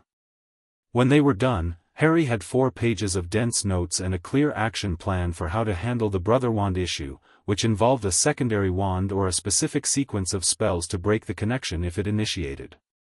"You're a remarkable young man," Ollivander said, walking him to the door. He said it with a slightly dazed quality, like someone still processing. "Thank you for the lesson," Harry said. "The wand is excellent."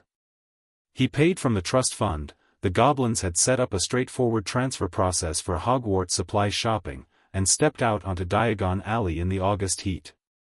He had been on the alley twice before, both times with a bank escort for specific supply purposes, but this was the first time he'd had a few free hours and he used them. He walked the length of it, noting the shops and their wares, reading the crowd with the same systematic attention he brought to books. It was an extraordinary place, chaotic and alive in a way that the bank's ordered industry wasn't, with 100 conversations and smells and the flash of wandwork through shop windows. He bought his cauldron and his scales and his Hogwarts textbooks, and he stood outside Flourish and Blots for a while reading the display copies of things that weren't on the supply list before buying 2 of them and putting them in the moleskin pouch. He was at the bookshop's entrance when a voice behind him said, "You're reading the arithmancy and temporal theory text for pleasure?" He turned.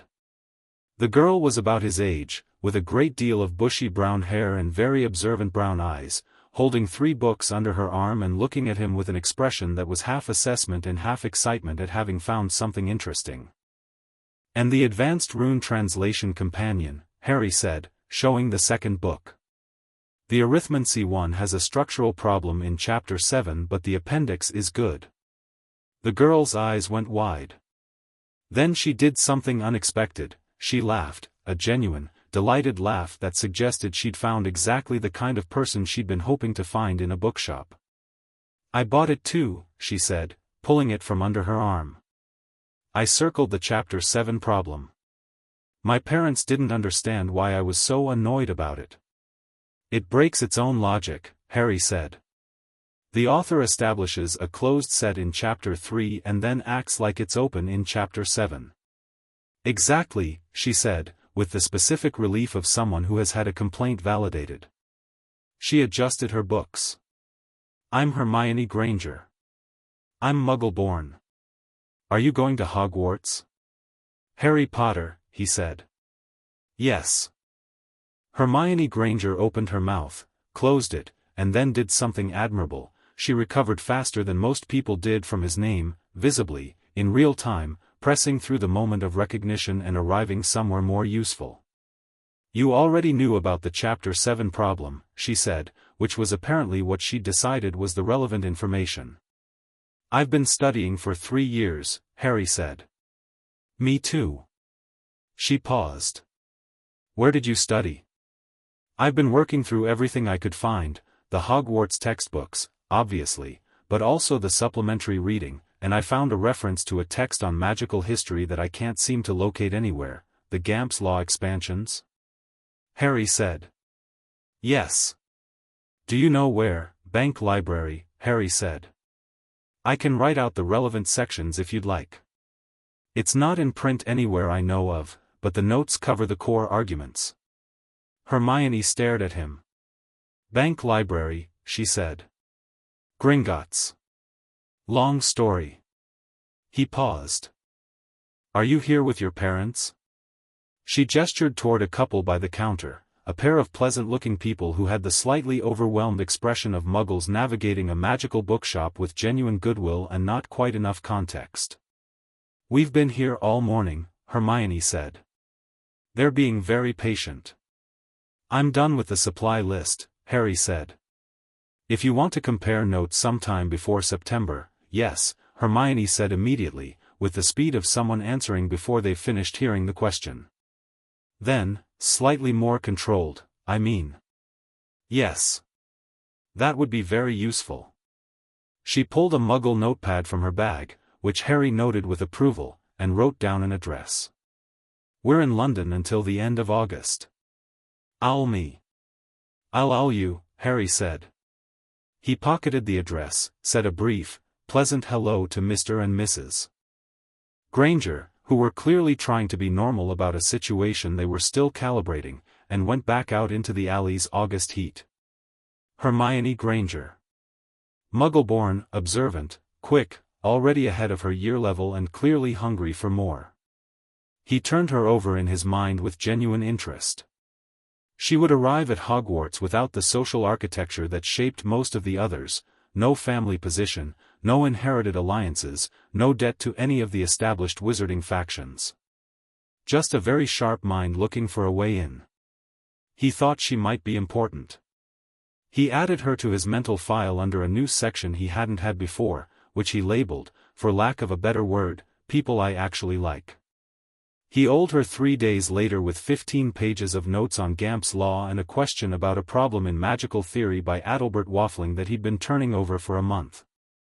She owed back within 24 hours with 8 pages of her own notes, the answer to his Waffling question, and 2 new questions he hadn't thought to ask. The correspondence ran for the rest of August, fast and dense and genuinely enjoyable in a way Harry hadn't expected. She was quick and thorough and unafraid of being wrong, which was rare. She pushed back when she disagreed and explained why, which was rarer. She had a tendency toward over-documentation. She cited sources for things that didn't require citation, which he called her on once, and she called him on his tendency toward conclusive statements that skipped the intermediate steps, which was fair. By September 1st they had exchanged 11 letters. Harry had told her nothing about the compulsion charms or Dumbledore or any of the broader strategic situation, not because he didn't trust her, but because he'd learned to be careful about what information lived where, and they had met in a bookshop 3 weeks ago. But he liked her. He liked her in the uncomplicated, direct way he liked Ragnok and Wilhelmina, the way you like people who are genuinely competent and don't pretend to be something they're not. He thought about the first year that was coming and about what it would do to her if she wasn't prepared for certain things, and he filed that under ongoing consideration. There was one more thing to do before September, and it was the one he'd been building toward for 2 years. The Sirius file was complete. Thaddeus had spent 8 months pulling every document from the Wizarding Legal Archive, the arrest record, the Ministry processing papers, the Azkaban transport order, the absence where a trial should have been, and building them into a case that was, in his professional opinion, airtight. The argument was simple: Sirius Black had been imprisoned without trial. Under Section 23 of the Wizarding Criminal Justice Act 1892, imprisonment without trial was illegal except in cases of a specific short list of circumstances, none of which applied to Sirius Black's case. He had not been classified an immediate threat to life during arrest. He had not been tried under emergency war powers that applied only during active conflict, because the war had ended. He had simply been taken from a street in the aftermath of an explosion and sent to Azkaban, and no one had filed the paperwork to make it legal. The reason no one had filed the paperwork, Thaddeus believed, and Harry agreed, was a combination of wartime chaos and institutional negligence rather than deliberate conspiracy. The Ministry in 1981 had been in shock. People had been taken and imprisoned in less than orderly ways. Sirius had simply been one of them, and then the war was over and the Dark Lord was gone and the urgency of making everything legal had dissipated, and Sirius had stayed in Azkaban because nobody had looked at the paperwork closely enough to notice it was wrong. Nobody had looked. Which was not the same thing as a conspiracy, but had the same result. The problem, Thaddeus had said, is that filing the petition requires a court hearing, and a court hearing means the Wizengamot, which means Dumbledore, Harry said. As Chief Warlock. Yes. He put Sirius in Azkaban. Thaddeus looked at him. What do you mean? I mean that the absence of a trial is more deliberate than institutional negligence, Harry said. He had thought about this carefully, had run it through every lens available. My parents trusted Sirius implicitly. Dumbledore knew that. If Sirius was innocent, if Peter Pettigrew was the actual traitor, then Dumbledore either knew that or should have investigated. He didn't. He paused. Or he did investigate, decided the result was inconvenient for his plans, and made the paperwork problem into an institutional feature rather than a bug. Thaddeus was very quiet. He needed me without a godfather, Harry said. Without someone who would have taken me from the Dursleys, who would have told me the truth about my parents, who would have been immune to the compulsion charms because Sirius would have known to check for them. He looked at the file on the desk. A free Sirius Black is a direct threat to the architecture Dumbledore spent 73 charms building. Thaddeus picked up the file slowly. This is a serious accusation. I know. I'm not making it publicly. I'm making it to you, as my solicitor, in private. Harry looked at him steadily. What I'm asking is whether there's a route to a hearing that bypasses the Chief Warlock. Thaddeus considered it for a long moment. There is a provision, he said slowly, in the Justice Act, the same act that establishes the illegality of Sirius's imprisonment, for a direct appeal to a senior Auror Inquisitor when the Wizengamot's availability is compromised by conflict of interest. The Inquisitor can order a provisional release pending a full hearing. He paused. It requires a senior Auror's agreement to hear the petition. Do you know any senior Aurors? I know one who is independent-minded enough to consider it, Thaddeus said. Amelia Bones, head of the Department of Magical Law Enforcement. She is thorough, she is honest, and she has no particular debt to Dumbledore. Harry looked at the file. He looked at the table. He thought about James Potter's journal and a man who goes methodical when things are genuinely terrible and had been sitting in Azkaban for 10 years for something he very likely hadn't done. File the petition, Harry said. To Amelia Bones. Cite the section, attach the documentation, and include the point about conflict of interest in the Wisengamot. He paused. We won't get a hearing before September. This is going to take time. But I want it filed and on record before I walk into Hogwarts. Thaddeus looked at him with the expression he sometimes wore, the one that had produced the comment about Harry being a considerable problem for a great many people, and he said, "It will be filed by the end of the week." Good, Harry said. The day before Platform 9 3/4, Harry spent the morning at Gringotts. It was a different kind of visit than the ones he'd been making for 3 years, no Brock with his silver instrument, no diagnostic room, no charm removal. He sat in Ragnok's office with a cup of the strong tea the bank produced from somewhere, and he and Ragnok went through the state of the various active items methodically. The serious petition, filed, acknowledged by the Department of Magical Law Enforcement, Amelia Bones had confirmed receipt. The Dumbledore documentation, secured in a sealed vault compartment, accessible only through Harry's magical signature or, in the event of his death, Thaddeus not as executor. The ongoing investigation into Pettigrew. Thaddeus had filed a secondary inquiry with the Auror office noting that Pettigrew's body had never been fully identified, only a finger, and requesting a formal record review. Pettigrew, Ragnok said. You believe he's alive? I believe he was an animagus, Harry said. My father's journal mentions it. There were 3 of them, Sirius, Pettigrew, and Lupin. Sirius's and Lupin's animagus forms are documented in the investigation records. Pettigrew's isn't. He paused.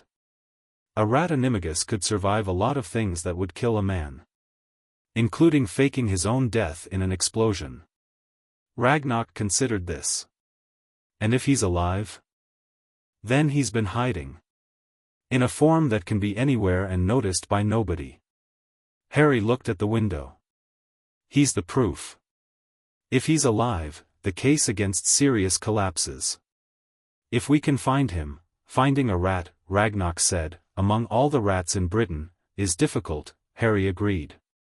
But not impossible, if you know what you're looking for. He paused.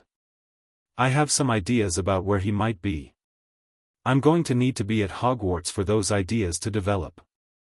Ragnok looked at him with the expression he sometimes wore when Harry had said something that followed a logic he approved of. And the stone, he said. Voldemort will make a move, Harry said. Or whatever form Voldemort currently exists in will make a move. I don't know the mechanism yet, his survival since 1981 is the thing I have the least information on. But the stone is there and he wants it and the protection is theatrical and I'm being delivered to it. He folded his hands on the desk. I am not going to behave like a chess piece. What are you going to do instead? I'm going to solve it, Harry said, with the simple certainty of someone who has thought the problem through from every direction. Quietly, thoroughly, without performing the confrontation that Dumbledore has staged. Take the bait out of the trap and the trap stops being useful. Ragnok was quiet for a moment. You are aware, he said, that you are 11 years old. I'm aware that's relevant to some things and not others, Harry said. Voldemort's current form is weak, whatever he is, he's been surviving at the edge of existence for a decade. I am at the beginning of building something. He looked at Ragnok steadily. He needs the stone to come back fully. If the stone isn't there to be gotten, that plan fails. That buys time. Time for me to build more, for the Sirius situation to resolve, for the Pettigrew question to develop. He paused. Everything is about time right now. Ragnok studied him for a long moment. Then he said, there is one more thing. He reached into a drawer and removed a small sealed case. He set it on the desk and slid it across. Harry looked at it, then at Ragnok. "Open it," Ragnok said. Inside the case was a ring. A simple band, silver-gray metal with a small flat stone set flush to the surface, not decorative, more like a seal. The stone had a mark on it that was a Potter crest in miniature, pressed into the surface with the fine precision of old goblin work. "The Potter Heir ring," Ragnok said. It was held in the vault pending the heir reaching suitable awareness. He paused on the word in a way that indicated it was doing significant work. "The ring establishes magical lineage in wizarding society. It carries formal recognition of heir status. There are practical effects. You cannot be compelled, legally, to obey most institutional authorities without your own consent once you are formally registered as heir to a noble family. It also activates certain family magics that are keyed to the ring." Harry looked at the ring in the case. "He'll know," he said. "Dumbledore. The moment I put this on." "Yes," Ragnok said. "He'll know that I know," Harry said. "He'll start adjusting his plans." "Yes," Ragnok said again.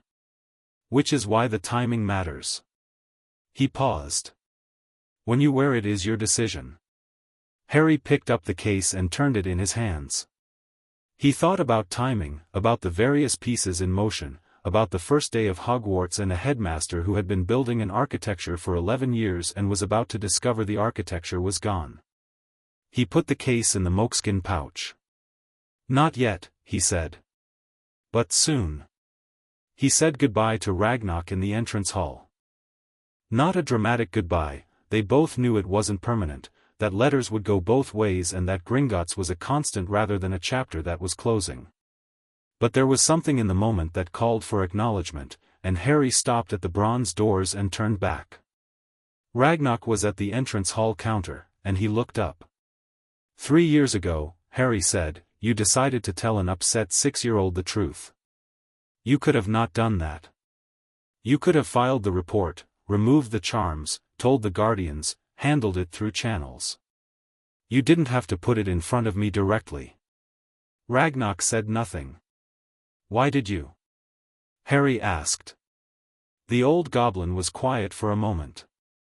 Then, because you asked the right questions, he said. And because someone who asks the right questions deserves the right answers. He paused. And because the alternative was sending you back out there without the information, which would have been a kind of cruelty. Even if it was technically compliant. Harry looked at him for a moment. Thank you, he said. Actually. You said that last year, Ragnok said. It bears repeating, Harry said.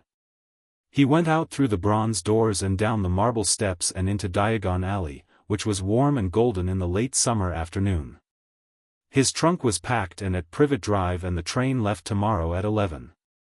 Somewhere in Scotland, a castle was waiting with a chess game already laid out on its floors and a man who had been playing for 11 years waiting to see how his piece moved. Harry walked back through the alley with his hands in his pockets and the moleskin pouch against his chest and the ring in its case inside the pouch, and he thought about Hermione Granger and her 11 letters and her marginalia and her refusal to not say when she thought he was skipping steps. He thought about Neville Longbottom, whose name he knew from the research, the other boy the prophecy could apply to, the one who had been passed over when Voldemort chose Harry, who had been raised in the shadow of a prophecy he hadn't been selected for and parents who were in St. Mungo's because of the Lestranges. A kind boy, by all accounts. Not a soft one. The Neville Longbottom in the research notes was quiet and overlooked and had a talent for herbology that was extraordinary and a grandmother who loved him fiercely and expected him to be someone he wasn't quite sure he was yet. Harry thought about what it would mean to tell Neville the full truth of the prophecy. Not Dumbledore's version of it, which kept Neville at the margins and Harry at the center. The actual text, which said the one with the power to vanquish the Dark Lord and left the interpretation genuinely open, and which had been decided by Voldemort's choice rather than by destiny. Voldemort had chosen Harry, had marked him as equal, but the prophecy itself did not say only Harry. He'd been sitting with that interpretation for a year and it kept coming out the same way. Neville deserved to know. He walked out of the alley and into Muggle London and found the spot where the bank escort was waiting, and he got in, and the car moved into the afternoon traffic, and he looked out the window at the city doing its ordinary, unremarkable business. Tomorrow. Platform 9 3/4. The Hogwarts Express. And then, after that, everything. He thought he was ready. He thought, more accurately, that ready wasn't quite the right word, because ready implied a static state, a checklist completed, a preparation finished. What he actually was in motion. Had been in motion since a grey November Friday when a 6-year-old had sat in a stone chair and asked Brock what kind of external magical influences a scan might find. The city moved past the window. Harry watched it. He wasn't afraid of what was coming. He was, if anything, curious. Chapter 4, Platform 9 3/4. The trolley had a wonky wheel. Harry noticed it immediately when he loaded his trunk onto it, a slight pull to the left that required a constant, minor correction to keep going straight. He didn't mind. He wheeled it through King's Cross with the easy confidence of someone who had navigated London alone for 2 years, found the barrier between platforms 9 and 10, checked that no Muggles were looking at anything in particular, and walked through. The Hogwarts Express was extraordinary. He'd read about it, obviously. He'd read about most things. But there was a difference between the description and the actual scarlet engine sitting in a cloud of its own steam, enormous and gleaming and entirely impossible within the context of a London train station, with the smell of coal smoke and magic and the particular chaos of 100 families in various states of emotional management. Children were everywhere, some excited, some visibly terrified, some performing a confidence they didn't quite have. Owls hooted. Cats wound between legs. Someone near the back of the train had a toad that had escaped and was being retrieved by a round-faced boy with the specific expression of someone having the exact kind of morning they'd expected to be having. Harry watched the round-faced boy catch the toad and hold it with careful, practiced hands, and recognized him. He found a compartment near the middle of the train, loaded his trunk into the overhead rack, sat down, and opened his copy of the Standard Book of Spells Grade 1, not because he needed to read it, but because it was a useful prop for thinking. The compartment was empty and he had maybe 20 minutes before the train filled and he wanted to use them. The stone.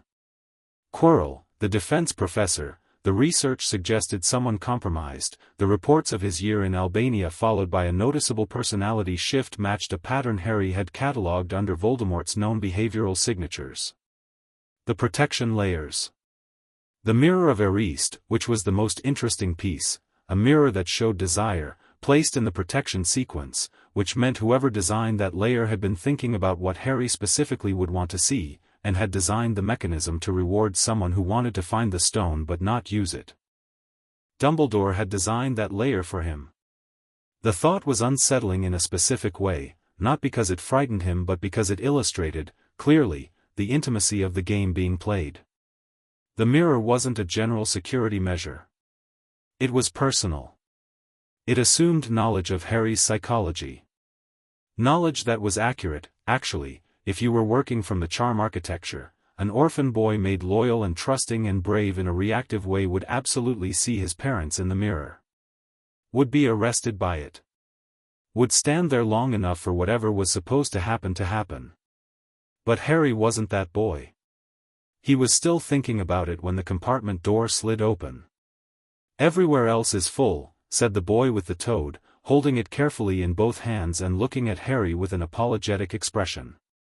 "Is it all right if I go ahead?" Harry said. The boy sat down across from him, settling the toad in his lap with the practiced ease of someone who had done this many times.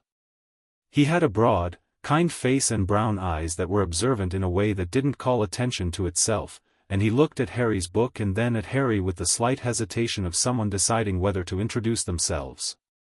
"Neville Longbottom," he said. "That's Trevor," he added, indicating the toad. "Harry Potter," Harry said. Neville's expression went through the familiar arc, recognition, a slight recalibration, the effort to arrive somewhere useful, and he came out of it faster than most people did, which Harry marked. Gran says I'll probably lose Trevor before Christmas, he said, patting the toad's back with one finger. I've already lost him 3 times this morning. Toads are difficult, Harry agreed. They don't have the navigational instinct of an owl. Gran wanted me to get an owl, Neville said, with the tone of someone who has had this conversation multiple times. But I wanted Trevor. He paused. He was a birthday present from my great-uncle Algy. Harry looked at Trevor, who looked back at him with the flat, eternal patience of a toad. Neville, Harry said, closing his book. I want to tell you something. You don't have to respond to it now, you can take as long as you need. But I've been wanting to say it to you specifically for about a year, and I'd rather say it on the train than wait until something makes it necessary. Neville looked at him with an expression that had shifted slightly from conversational to careful. All right, he said. You know about the prophecy, Harry said. Not a question. Neville was very still for a moment. Then, Gran told me some of it. The real text, Harry said. Not a summary. Do you know the real text? A pause. I know bits. Harry told him. The whole thing, verbatim, from the copy in the Gringotts vault. He said it quietly and clearly and watched Neville's face, which went through something complex and private that Harry didn't try to read. When he finished, there was silence in the compartment. Outside, the platform was still busy, voices and slamming compartment doors and the escalating steam release that indicated departure was approaching. It could have been me, Neville said, finally. Not with distress. With a kind of careful precision, like he was confirming a calculation. It was you, until Voldemort chose otherwise, Harry said. The prophecy doesn't say only Harry. It says the one with the power to vanquish. Voldemort decided that was me. But prophecies are not instructions. They're descriptions of possibility. Neville looked at his toad for a moment. Why are you telling me this? Because you deserve to know, Harry said simply. And because I think you've been operating under a partial account of your own life, and that seems unfair. Neville was quiet for a long time. The whistle went outside and the platform began its final movement, families stepping back, last farewells. The train shuddered once and began to move. My parents, Neville said, not looking up from Trevor. You know about them? Yes, Harry said. I'm sorry. Neville nodded, once, the tight nod of someone who has received condolences enough times to have a procedure for it. Everyone looks at me like I'm supposed to be angry about it, he said.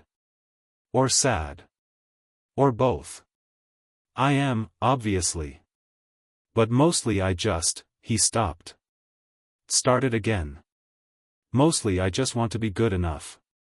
That's all. Just good enough that it wasn't, he stopped again. That it wasn't a waste, Harry said quietly.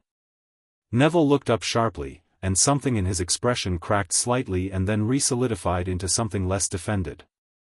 Yeah, he said.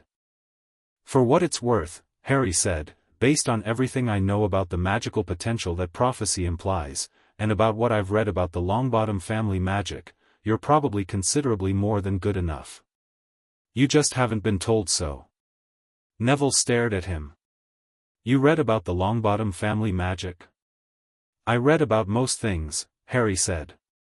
Herbology talent in your line runs to what the old texts call green attunement. It's not just skill, it's a form of magical empathy with living systems. It's rare. It's also genuinely powerful in ways the school curriculum doesn't emphasize because herbology has been systematically undervalued for about 3 centuries. He paused. That's not my opinion, it's documented in the magical education reform debates of the 1800s.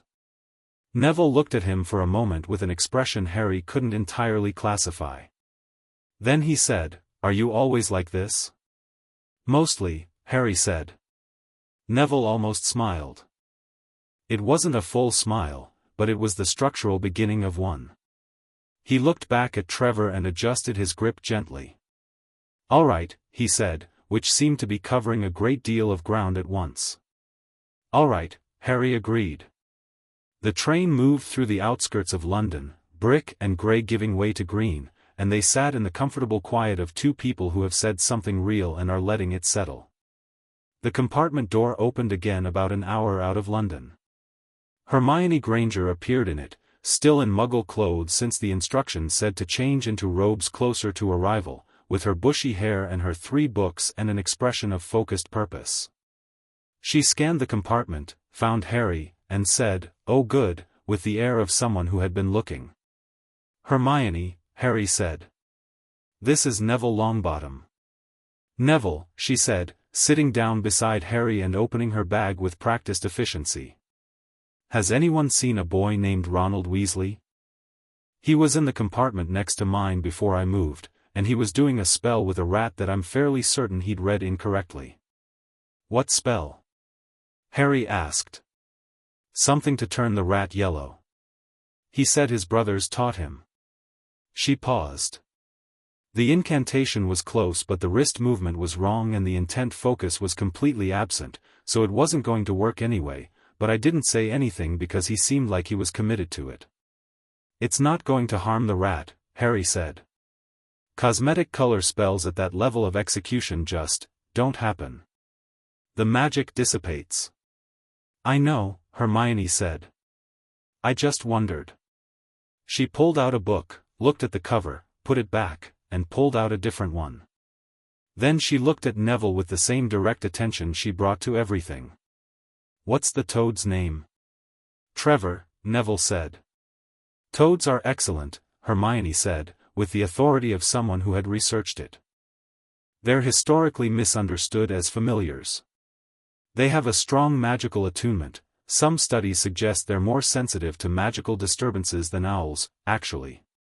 Neville looked at Trevor with an expression of slight surprise, as though this was new information he was glad to have. "Gran doesn't like him much." "Your Gran is wrong," Hermione said crisply, and opened her book. Neville blinked. Then, quietly, he smiled, a full one this time. They rode north through the afternoon. Hermione and Harry worked through a problem in her book that she'd marked on the train from London, which turned into a 20-minute discussion about switching spells that Neville listened to with the focused attention of someone learning things he hadn't been taught yet. The witch with the trolley came and Harry bought enough to share between 3 people without making a production of it. Neville looked like he was going to protest the generosity and Harry simply handed him a chocolate frog without comment, which was a communication technique he'd been refining and which seemed to work. The afternoon went on. The scenery changed, hillier and wilder, the light going golden and then longer as they moved north. Around 4 o'clock the compartment door opened a third time and an entirely different energy came in with it. 3 boys, not one, 2 of them clearly twins, tall and freckled with identical expressions of cheerful mischief, and behind them a younger, also freckled boy with a smudge of something on his nose who Harry put at about his own age. "Harry Potter," one of the twins said, leaning on the door frame. He said it with the tone of someone confirming a hypothesis rather than asking a question. "Yes," Harry said. "We heard you were on the train," the other twin said. "We wanted to see." "You've seen," Harry said pleasantly. "I look like this." The twins grinned, simultaneously and identically. "You're not what we expected," the first one said. "What did you expect?" "Someone more," the second one gestured vaguely. "Dramatic," the first supplied. "We're Fred and George Weasley," George said. "That's Ron." He gestured at his younger brother, who had come in behind them with the slightly mortified expression of a sibling being produced as an afterthought. "Ron Weasley," Ron said, to Harry specifically, with the directness of someone doing introductions properly despite his brother's approach. He had a good face, open and honest, and the smudge on his nose was apparently a permanent feature. He looked at Neville and Hermione briefly, nodded, and looked back at Harry. "Fred and George wouldn't stop going on about it, sorry." "I don't mind," Harry said. He looked at the twins. "Are you 4th years?" Third, Fred said. We skipped dramatically ahead in the annoying older sibling stakes. We know everything, George said. About Hogwarts. Specifically. The secret passages, Fred said. The dungeons, George said. The things Filch pretends not to know about. And the things he actually doesn't. Harry looked at them. They were performing, partly, it was a practiced routine, the kind that brothers develop over years, but underneath the performance there was something genuine. Intelligence, sharp and quick, used almost entirely for fun. He found that genuinely appealing. I might want to talk to you, Harry said. About the things Filch actually doesn't know. The twins exchanged a look. This one, Fred said, is interesting. Told you, George said. Ron had sat down in the remaining space beside Neville and was looking between Harry and his brothers with the expression of someone recalibrating. You know Hermione Granger? He said, nodding at Hermione, who had looked up from her book. We've been corresponding since August, Hermione said, with a slight emphasis that indicated she was aware of what had happened in the compartment next to hers before she moved. Right, Ron said. He looked at his rat, which was sitting on his knee looking indifferent. I wasn't going to hurt him, he added, to no one in particular. The spell wouldn't have worked anyway. I know, Hermione said. The wrist movement was wrong. Ron looked at her. How do you know? I've practiced it, she said. Correctly. Ron processed this. Can you actually do it? Hermione put her book down, raised her wand with the correct wrist motion, said the incantation clearly and with precise intent focus, and the rat turned a cheerful, uniform canary yellow. Then she reversed it just as cleanly. Ron stared at his now normal-colored rat. Then at Hermione. Then back at the rat. Can you teach me? He said. The wrist motion is the important part, Hermione said, and reached for her book again. I'll show you before we arrive. Fred and George observed this exchange with identical expressions of entertainment. Then they said a collective goodbye to no one in particular and withdrew back into the corridor, from which various sounds suggested they had other places to be and were already going to them. The compartment settled back into a different kind of full, 4 of them now, the afternoon train moving north, the light changing. Ron Weasley worked on his wrist motion with the focused, unself-conscious energy of someone who learns by doing rather than reading. Neville had Trevor on his knee and was talking to him quietly in a way that suggested Trevor was a better conversationalist than expected. Hermione read. Harry watched the hills go past and thought about the year ahead. They changed into robes as the hills became mountains and the light went dark blue, and then the Hogwarts Express began to slow and the windows showed not distant dark but close dark, the lights of Hogsmeade Station appearing through the glass. The compartment went through the small, quiet anxiety of imminent arrival, checking things were where they were supposed to be, looking out the window, adjusting the newness of robes that nobody had worn before. First years. A voice in the corridor, vast and cheerful, and the person attached to it, when Harry stepped off the train into the cold September night, was the most remarkable thing he had seen since Gringotts on a grey November Friday. Enormous, probably twice the height of a normal man, with a wild black beard and kind eyes and a lantern the size of a small cart, standing at the edge of the platform with the easy presence of someone fully at home. Rubeus Hagrid, Neville said quietly beside Harry. The gamekeeper. Grans mentioned him. He's huge, Ron said, with the uncomplicated directness of someone stating the obvious. Brilliant, isn't it? Hermione said, looking at Hagrid with the expression she wore for genuinely interesting things. They followed Hagrid down to the lake. The boats were small and seemed to move on their own, which was either enchanted or operating on a magical current in the water. Harry got into a boat with Neville and Ron, and Hermione arranged herself in one behind them with 2 other first years who looked as overwhelmed as most people in their situation. The lake was black and glassy, and the castle, when they came around the headland and it came into view, was, extraordinary wasn't quite the right word. It was the right shape for extraordinary, towers and battlements and lights burning in hundreds of windows, reflected in the black water below, but what struck Harry most wasn't the drama of it. It was the age. The sense of something that had been here long enough to have its own gravity, to have shaped the landscape around it rather than been placed upon it. 1,300 years, approximately, depending on which founding account you believed, and it looked every one of them. He felt something, looking at it. He didn't have a name for it that wasn't complicated by the fact that this building was also currently a trap, and that the man who had spent 11 years engineering Harry's life was inside it, waiting. But underneath the strategic analysis there was something else, something simpler, the feeling of arriving at a place that was genuinely significant, that had shaped the wizarding world in 100 ways and was about to shape him too, for better or worse. He was ready for that. The boat scraped against the underground dock and they climbed out, and a stone passage led them up to a door, and the door opened into a castle, and Professor McGonagall was waiting for them. She was exactly what the research suggested, tall, sharp, precise, with an expression that had been trained to reveal nothing and succeeded most of the time. She looked over the assembled first years with the systematic eye of someone assessing material she would be working with for 7 years, and Harry felt her gaze pass over him and pause for a fraction of a second before moving on. "Welcome to Hogwarts," she said, and she meant it. It was in her voice, under the precision, genuine and long-standing. "In a few moments you will be sorted into your houses.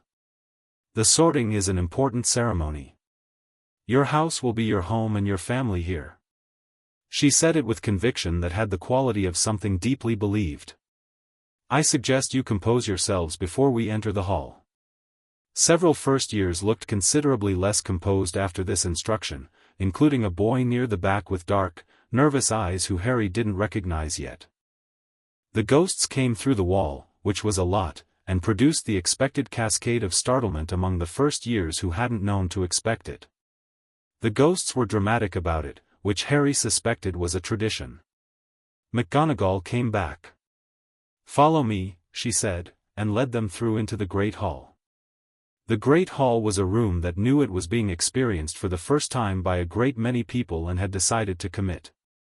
The ceiling was the night sky, flawlessly spelled. Harry could identify 3 constellations from where he stood, and the candlelight fell across 4 long tables and a 5th, shorter one at the head, where the staff sat. Harry located Dumbledore immediately. He was at the center of the high table, naturally. White-haired, long-bearded, robed in deep blue, with half-moon spectacles that currently rested on the end of his nose. He was watching the first years file in with an expression of benign, attentive pleasure, the expression of a man at home in his role, comfortable in his position, genuinely fond of this specific moment. His eyes found Harry. Harry looked back.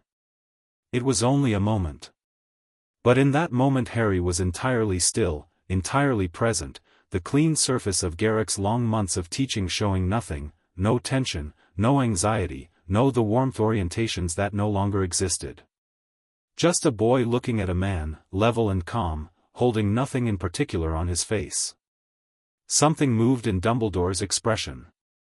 It was small and quickly controlled. But it was there.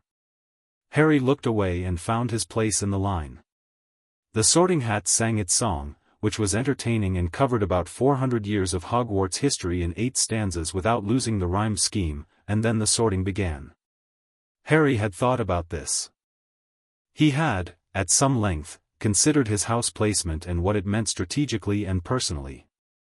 The strategic case for Gryffindor was obvious. It was where Dumbledore would expect him, where his parents had been, where the narrative placed him.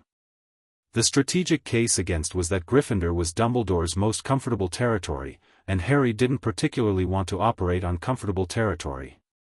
But strategy wasn't actually the deciding factor. He had read about the houses. Had thought about what they represented, underneath the caricature, the actual values, not the reputation. And Gryffindor's values were his. Not because of the compulsions, which had been removed, but genuinely, actually his. Courage wasn't something that had been put into him. It was what he was when everything else was stripped away, sitting in a stone chair at 6 years old and asking how many. before asking why. Choosing to feel the anger cleanly rather than collapse under it. Going back to Gringotts, and Wilhelmina's kitchen, and Garrick's silence, again and again for 3 years. He wasn't brave because Dumbledore had made him brave. He was brave because it was actually what he was. Potter, Harry. He walked up to the stool. He sat down. The hat came down over his eyes. Well, said a voice in his ear, dry and ancient and completely unsurprised. You're a different proposition, aren't you? I've been told that, Harry said.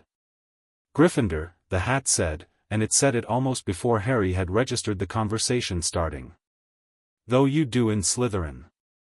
And the mind is Ravenclaw enough. But you're Gryffindor in the bones, boy. Some things don't need thinking about. I know, Harry said. You're not what he expects. I know that too. Good luck, the hat said, which Harry was fairly certain it didn't say to most people. Then it shouted, Gryffindor, to the hall, and Harry took it off and handed it back and walked to the Gryffindor table. The applause was enthusiastic. He sat down and watched the rest of the sorting. Hermione went Gryffindor with the hat barely touching her hair. Neville went Gryffindor after a pause that was long enough to make him look worried until the red banner claimed him and his expression opened into relief. Ron Weasley went Gryffindor, unsurprisingly, joining his brother's enthusiastic reception. A boy named Draco Malfoy went Slytherin before the hat had finished settling, with a satisfaction that suggested he'd have been offended by anything else. Harry watched it all with the attentive calm of someone cataloguing rather than reacting. When the food arrived, he ate properly. He always ate properly now, the 3-year discipline having made it automatic, and he listened to the table around him, which was loud and generous and still catching up on summer, and he thought about the staff table. Quirrell was easy to identify, twitching, turban, the aura of someone deeply uncomfortable in their own body, which Harry had read as a Voldemort inhabitation sign and which, up close, looked exactly like what he'd expected. There was a smell Harry couldn't identify and a quality of wrongness that wasn't dramatic but was consistent. He filed it and moved on. Snape was harder. Harry had been prepared for Snape in the intellectual sense. The research covered him thoroughly, the war record, the known spy status, the complexity of his position as a man who had served 2 masters and survived both by being genuinely excellent at appearing to be what he wasn't. He had also been prepared, from his father's journal, for the personal dimension. James Potter's relationship with Severus Snape had been long and complicated and not clean on either side, and Harry had read enough of the journal to understand that the dynamic had layers he hadn't been responsible for and wasn't going to inherit without evidence. But looking at Snape across the Great Hall was something different from reading about him. He was watching Harry.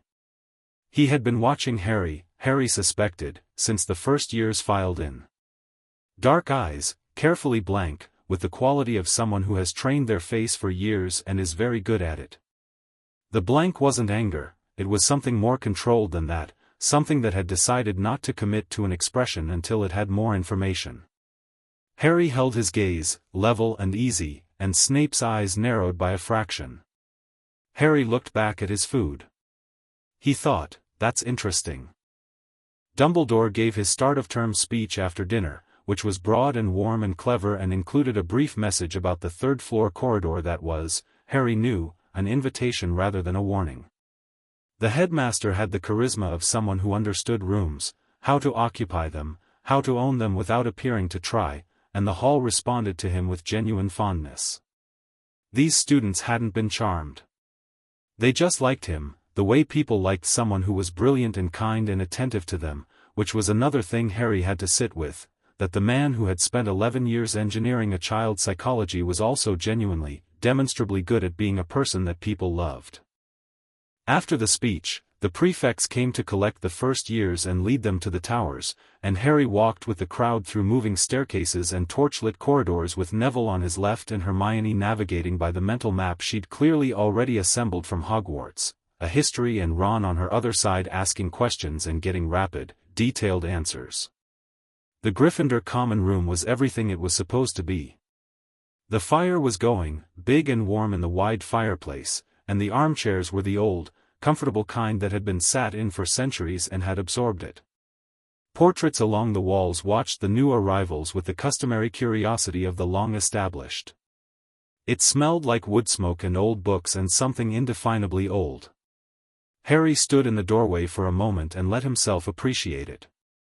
Then the prefect was explaining dormitories and house points and the password, and he went up the spiral stairs with the other first-year boys, Neville, Ron, a nervous boy named Seamus Finnegan who had blown something up during the sorting feast introduction, and a quiet Indian boy named Dean Thomas who had the careful watchfulness of someone learning a new play systematically, and he found his bed, which had red curtains and a mattress that was better than the Dursleys and a good deal better than the cupboard, and he sat on it and looked at the ceiling.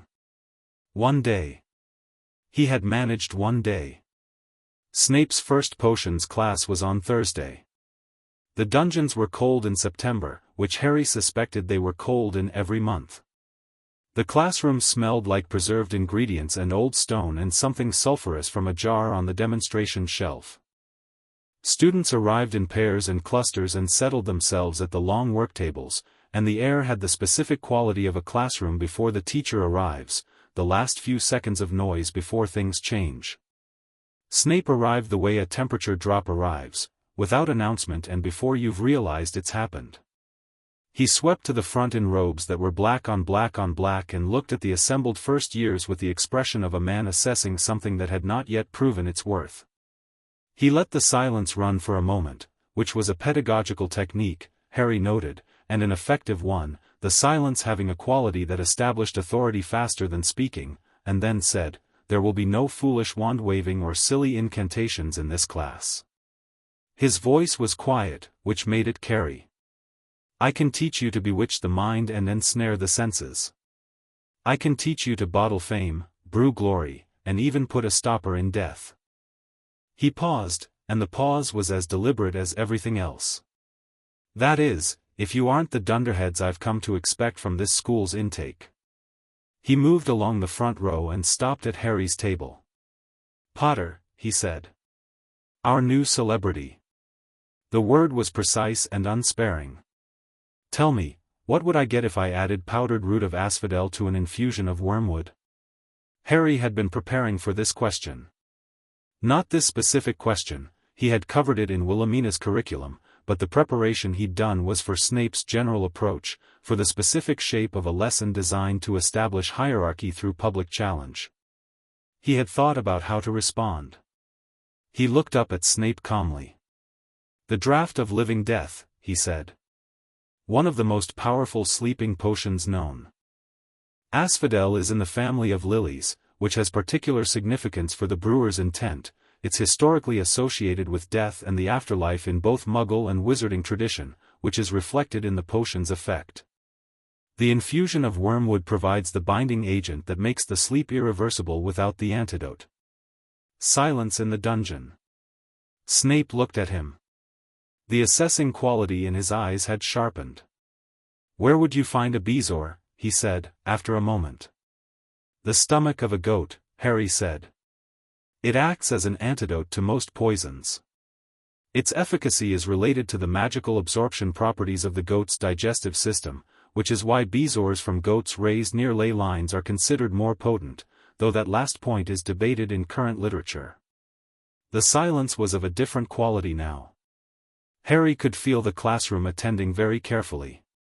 Snape's expression was controlled. Very controlled. "What is the difference," he said, slowly, "between monkshood and wolfsbane?"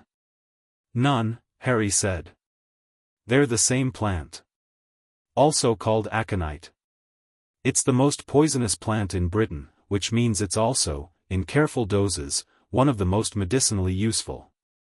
It's the base for the wolfsbane potion, which," he paused, "you'd know more about than I would." The last line landed cleanly. Not provocative.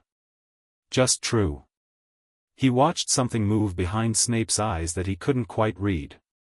5 points to Gryffindor, Snape said. The words seemed to cost him something, but he said them with the clipped precision of someone who rewards accuracy regardless of its source. "Open your books to page 6. Harry opened his book. Beside him, Hermione let out a breath she'd apparently been holding. Across the table, Neville looked like a man who had watched a thing happen that he hadn't been sure was possible. For the rest of the class, Snape taught, genuinely, thoroughly, the way someone teaches who actually cares about the subject regardless of anything else. Harry paid attention and worked carefully and made no further volunteered observations. He didn't need to establish anything more today. He'd established enough. The encounter with Dumbledore came sooner than Harry had expected. The end of the first week. Friday afternoon, after lessons, when most students were gravitating toward the common room or the grounds in the first good weather since arrival. He was coming back from the library, he'd gone to verify a reference, when the voice came from an alcove to his left. "Harry.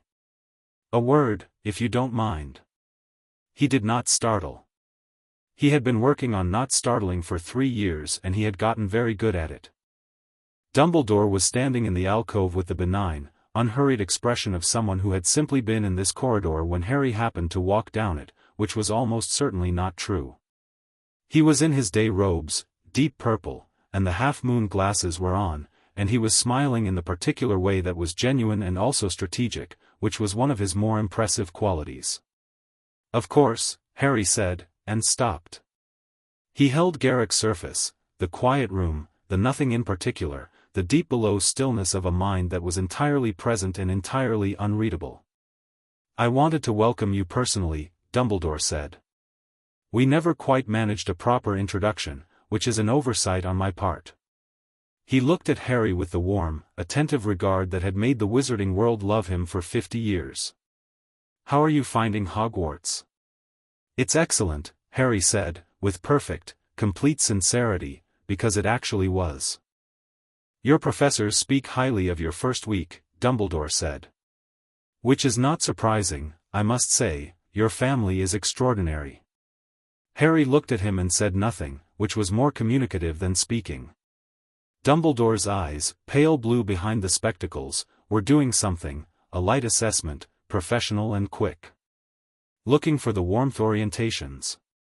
Looking for the preloaded trust. Looking for the boy who had been shaped over 11 years to respond to this man's presence with openness and affection.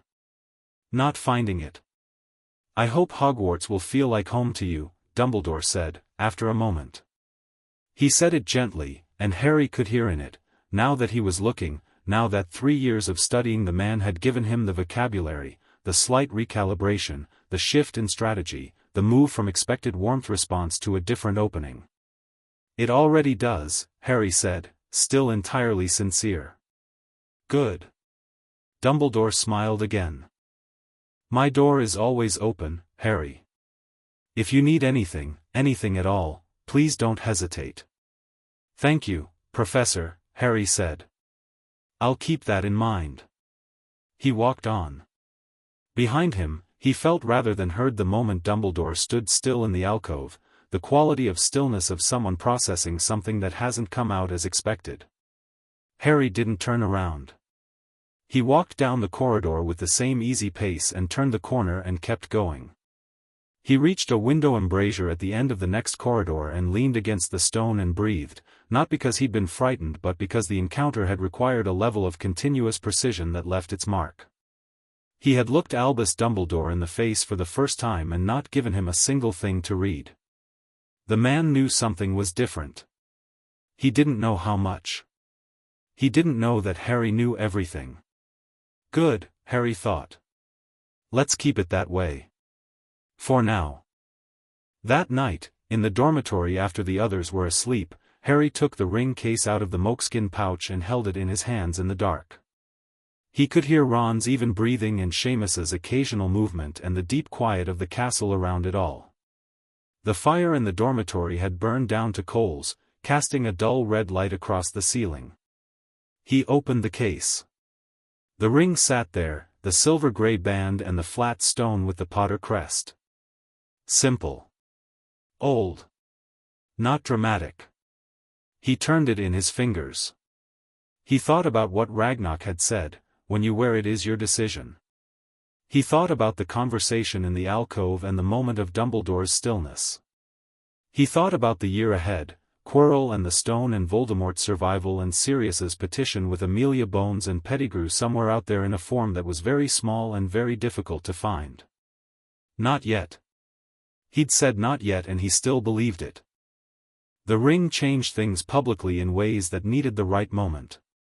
But he held it for a while, in the dull red light, because it was his and it had been waiting for him and that mattered, regardless of timing. He put it back in the case. Put the case back in the pouch. Lay down in the dark and looked at the curtains. He thought about one more thing before he slept. Neville, sitting across from him on the train, saying mostly I just want to be good enough with the tight, controlled quality of someone who has never had the right person tell them they already are. Harry was going to make sure Neville had the right resources. The herbology talent, the Longbottom family magic, the truth about the prophecy and what it actually implied, all of it needed to be developed, properly, without the ambient pressure of being the overlooked boy in the hero's story. There was no overlooked boy in Harry's story. There were only people with different kinds of power. The fire was almost out. The dormitory breathed its sleeping sounds. Harry closed his eyes and slept well and did not dream. Chapter 5, The Headmaster's Game. October arrived like it meant something. The castle changed with it, the light going amber through the windows, the grounds shaking into the copper and gold of serious autumn, the lake taking on a gray-green depth that made it look older than it was. The first years found their feet. Friendships that had been tentative in September calcified into the real thing, and the rhythms of lessons and meals and common room evenings began to feel less like a performance of school life and more like the actual thing. Harry moved through it all and paid attention to everything. He was good at lessons in the way that made teachers either pleased or uncomfortable depending on temperament. McGonagall was pleased. She ran Transfiguration with a rigor Harry respected and she respected students who met it. Flitwick was delighted, a small bouncing man whose joy in his subject was entirely genuine and who had an excellent eye for precision wand work. Sprout in herbology was warm and practical and spoke to her plants in encouraging tones that Harry observed Neville absorbing like someone drinking water after a long drought. Quirrell he watched. Defense against the dark arts should have been the most interesting subject and was instead the most unsettling. Quirrell taught with a stammer that appeared and disappeared inconsistently, more present at the start of class, often gone by the end, which was backwards from how genuine nervousness worked. The turban smelled of garlic, which was supposed to ward off vampires and was either an affectation or a deliberate misdirection. The lessons themselves were basic, well below Harry's level, and had the quality of being taught by someone not fully occupying the role. When Harry was in Quirrell's classroom he kept Garrick's surface up as a matter of routine, because if Voldemort was present in any capacity behind those dark eyes there was no telling what he could or couldn't perceive, and Harry was not going to risk anything he didn't have to. He never touched Quirrell. He made sure of that from day one. Snape was a separate study entirely. What Harry had worked out by mid-October was that Severus Snape was conducting his own surveillance of Quirrell, which was not surprising given the spy background and the known Voldemort-related history. He moved through corridors with the incidental quality of someone who happens to be going somewhere else, and those incidental routes frequently intersected with Quirrell's movements. He watched the defense classroom from angles that weren't obvious. He attended the staff table dinners with the alert stillness of someone monitoring rather than simply eating. He also watched Harry. Not with the warmth assessment that Dumbledore brought to it. With something sharper, a working hypothesis being tested, the expression of someone who had formed a conclusion and was checking it against evidence. Harry had no idea what the conclusion was, which was interesting. With most people, he could reconstruct the operating theory by observing the questions they asked or didn't ask. Snape was considerably harder to read than most people. He was the one staff member Harry genuinely couldn't predict. He mentioned this to Hermione on a Tuesday in the library, where they had established a standing study session that had become one of the fixed points of Harry's week. "He's gathering information," Hermione said, without looking up from her Transfiguration notes. She had a habit of processing background observations while doing primary tasks, which Harry had noticed and appreciated. About you specifically. What kind? He watched you leave the common room Tuesday night last week, she said. You went to the library at 9 o'clock. He was in the corridor on the second floor when you came back. Harry looked at her. How do you know that? She looked up. Because I was also in the corridor on the second floor when you came back. I was coming from the bathroom. She paused. He wasn't following you. He was just positioned. Like he was confirming a route. Harry said. He's not hostile, Hermione said, returning to her notes. He's curious. She paused again. That's different. You're good at this, Harry said, meaning it. I pay attention, she said, with the slight defensiveness of someone who's been told their attention is excessive. It's useful. I know, Harry said. I'm not criticizing it. She looked up again, and the slight defensiveness resolved into something more open. Hermione Granger was, Harry had found, a person who had been given feedback badly for most of her life, told she was too much, too intense, too focused, as though these were flaws rather than qualities that simply needed the right direction. She was recalibrating to a context where they were valued, and she was doing it with the systematic efficiency she brought to everything, but it was still a process. What are you not telling me, she said, which was her way of asking the question she'd been building to for 2 months. Harry looked at her across the library table. He had been thinking about this for 2 months. How much to tell her, when, and in what order? Hermione was the most analytically capable person he'd met his own age, and she was also running on incomplete information, which was a waste of capability. She had noticed things, Quirrell's inconsistencies, Snape's surveillance, the third-floor corridor and its status as an invitation rather than a warning, and she'd been sitting on them, building a picture with whatever she had, checking it against the questions Harry asked and didn't ask. She was close to the picture already. She was going to get there on her own. The question was whether she got there without context and made a mistake, or got there with context and was actually useful. How much do you trust me, she said, when he hadn't answered. Completely, he said, which was true in the relevant senses. She was honest, she was careful, she didn't share information carelessly. Then tell me. He thought about it for another moment. Then he said, close the books. She closed them. He told her. Not everything. The full scope of the Dumbledore situation was too large and too sensitive for a library conversation, but the relevant parts. Quirrell and what he was fairly certain Quirrell was. The stone and its situation on the third floor. The protection sequence and its theatrical architecture. The reason a first-floor corridor was being dressed up as a death trap. Hermione listened without interrupting, which cost her something he could see. When he finished she sat very still for a moment, then said, Voldemort is in this building. Something that was Voldemort is in this building, Harry said. In some form. I don't know the mechanism yet.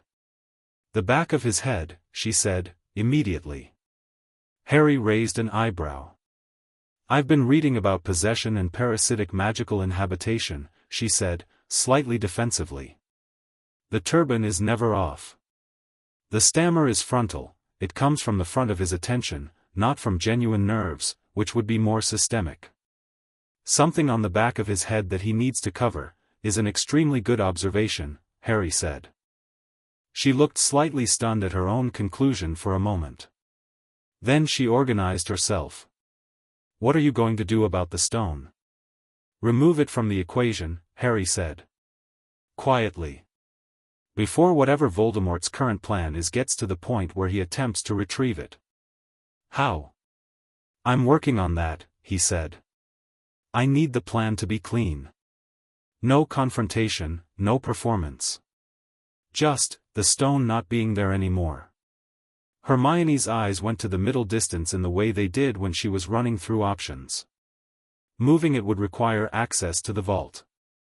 The protection layers are still a barrier even if the final trap is specific to you. She paused.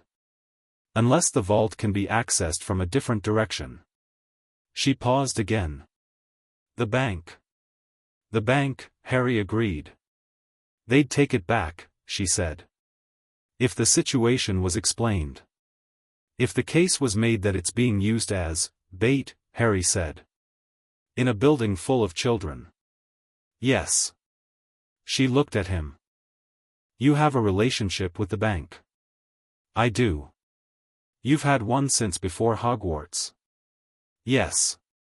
She was quiet for a moment, processing the implication of that against everything else he'd just told her. He could see the picture assembling behind her eyes, the connecting lines drawing themselves in. Then she said, very carefully, Harry. How much of this started at the beginning of the year? The planning? 3 years ago. She went very still. I'll explain it properly, he said. Not here. But yes. There's more. She looked at him for a long moment with an expression that had several layers. The topmost one was shock, which was fair. Below that was something that was processing the shock into data. And below that, which was the one Harry noticed, was the expression of someone who has been very lonely for a long time in a specific way, the loneliness of having a mind that outpaces its company, and who has just found company that matches it. All right, she said. Then, I want to help. I know, Harry said. That's why I told you. Neville's first real moment happened on a Wednesday in herbology. It was not the kind of moment that announced itself. There was no dramatic trigger, no crisis that required heroics. It was simply a Wednesday morning in Greenhouse 2, working with Mandrix under Sprout's supervision, and Neville was across the workbench from Harry with his hands in the soil and his face had the expression it got in herbology, the unlocked one, open in a way it wasn't in most classrooms, present in a way that had nothing to do with performance. He was talking to the Mandrake. Not loudly. Under his breath, in the way he talked to Trevor, quiet and matter-of-fact and entirely unself-conscious in the way you can only be when you've forgotten to monitor yourself. And the Mandrake was responding. Not speaking, they were first-year Mandrakes, too young for coherent distress response, but settling, growing toward his hands with the slight, unmistakable tropism of a plant that finds a particular person's touch congenial. Sprout noticed. Harry noticed her noticing, and noticed that she chose not to say anything in the moment, the particular pedagogical instinct of a teacher who knows that pointing at something fragile too directly will break it. After class, when the others had filed out, Harry stayed behind on the pretext of a follow-up question about Mandrake growth cycles, and Sprout answered him and then said, with the studied casualness of someone circling a point, Longbottom is very talented. He's exceptional, Harry said, not casually at all. She looked at him. He doesn't know it. I know, Harry said. I've been working on that. She studied him with the warm, direct gaze of a woman who had been teaching children for decades and had excellent calibration. He needs encouragement. Specific encouragement, not general. He needs someone to name the thing he's good at and say it clearly. She paused. His grandmother is demanding, Harry said. Demanding, Sprout agreed, with the tone of someone using the diplomatic word. And focused on what he isn't rather than what he is. She straightened. You're a good friend to him, Mr. Potter. I'm trying to be, Harry said, and meant it in the full, working sense of the phrase. That afternoon in the common room he sat with Neville and they did herbology revision, and midway through, Harry said, Can I tell you something that isn't about the homework? All right, Neville said, with the slight wariness of someone who'd been told things before that required that kind of opening. What you did with the Mandrake today, Harry said. The attunement. The way it grew toward you. Neville went very still. That's green attunement, Harry said. It's old magic. It's rare. It's also documented in the older magical theory texts as a distinct form of power, not decorative, not just a skill set. It's a genuine magical empathy with living systems that very few wizards in any generation develop, and when they do it's usually through deliberate cultivation, but for some families it's ancestral and it appears without cultivation. Neville was looking at him with an expression that was careful and vulnerable in equal measure. "I'm not telling you this to be kind," Harry said. "I'm telling you because it's true, and because I think you've been operating without the right information about yourself, and I find that frustrating on your behalf." He paused. "You are not the person who almost didn't make it into Hogwarts. You are someone with a form of magic that barely anyone in this school can access, including most of the people who look down at you in the corridors." Neville was quiet for a long moment. "Gran says I'm not good enough," he said, quietly. "For the Longbottom name. Your grandmother is measuring you against a standard she built for someone else," Harry said. "And also she's wrong." Neville made a sound that was almost a laugh. It didn't quite become one, but it was close. He looked at his herbology notes and was quiet, and Harry let him be quiet, because silence after something real needs space to become something. Eventually Neville said, "How do you know all this?" "I've been reading since I was 6, Harry said. "I had good resources." "That's not a full answer," Neville said. Harry looked at him. "No," he admitted. "It's not. I'll give you the full answer soon. When some things are in a slightly different position." He paused. "I promise." Neville considered this with the patience of someone who had learned that pressing for things often produced less than waiting. "All right," he said. "And then, thanks, Harry." "Don't thank me," Harry said, which made Neville look at him with mild surprise. "Just use it," Harry said. "That's thanks enough." The letter from Thaddeus arrived on a Thursday in November. It came with the Morning Post, tucked into the standard owl delivery, on plain parchment with no identifying marks. They'd established this protocol months ago, correspondence that looked like nothing in particular. Harry read it at the breakfast table with his Daily Prophet open in front of it as cover. Amelia Bones has agreed to a preliminary review meeting. Date, December 21st, attendance, AJN, AMB, potentially a representative of the petitioner. The meeting is informal, an initial assessment of the documentation rather than a formal hearing. This is progress. More to follow. Harry refolded and put it in his pocket. He ate his toast and kept his face at the nothing in particular setting. December 21st was during the Christmas break. Most students would be going home. Harry had already arranged to stay. The Dursleys would not be expecting him and had not, when McGonagall circulated the holiday plans form, registered any preference either way. He would be in the castle for Christmas. Good. He needed to be in the castle for Christmas. The troll came on Halloween. Harry had known about it, which was not as strange as it sounded. The troll in the dungeons was one of those events that had a certain narrative logic to it, the kind of escalating crisis that a year like this one was clearly building toward in stages, and he'd been tracking the stages. He hadn't known the specific timing, but when Quirrell burst into the Great Hall with his panic performance, because it was a performance, the wobbling and the faintness and the conveniently dramatic fall, Harry had already been watching the door. He looked at Quirrell on the floor, then at the room's response, Dumbledore standing, McGonagall directing prefects, the rising noise of students, the instructed movement toward dormitories, and he thought very quickly about Hermione. Who wasn't in the Great Hall? He'd noticed it before Quirrell arrived. She hadn't come to the Halloween feast, which he'd clocked as unusual. She was always at meals, she was disciplined about regular eating, and hadn't acted on it because sometimes people were tired and skipped things and it didn't always mean something. Now it meant something. He caught Ron's eye across the table, Ron, who had also noticed Hermione's absence and whose expression showed he'd connected the same points. Ron wasn't stupid. He was direct and loyal and he processed information through instinct rather than system, which meant he sometimes arrived at accurate conclusions faster than people who overcomplicated things. "Bathroom on the second floor," Ron said, appearing at Harry's shoulder in the moving crowd. I said something this morning. About her always knowing things. He paused, and his face was doing something that was guilt reworking itself into action. I was an idiot. Right, Harry said.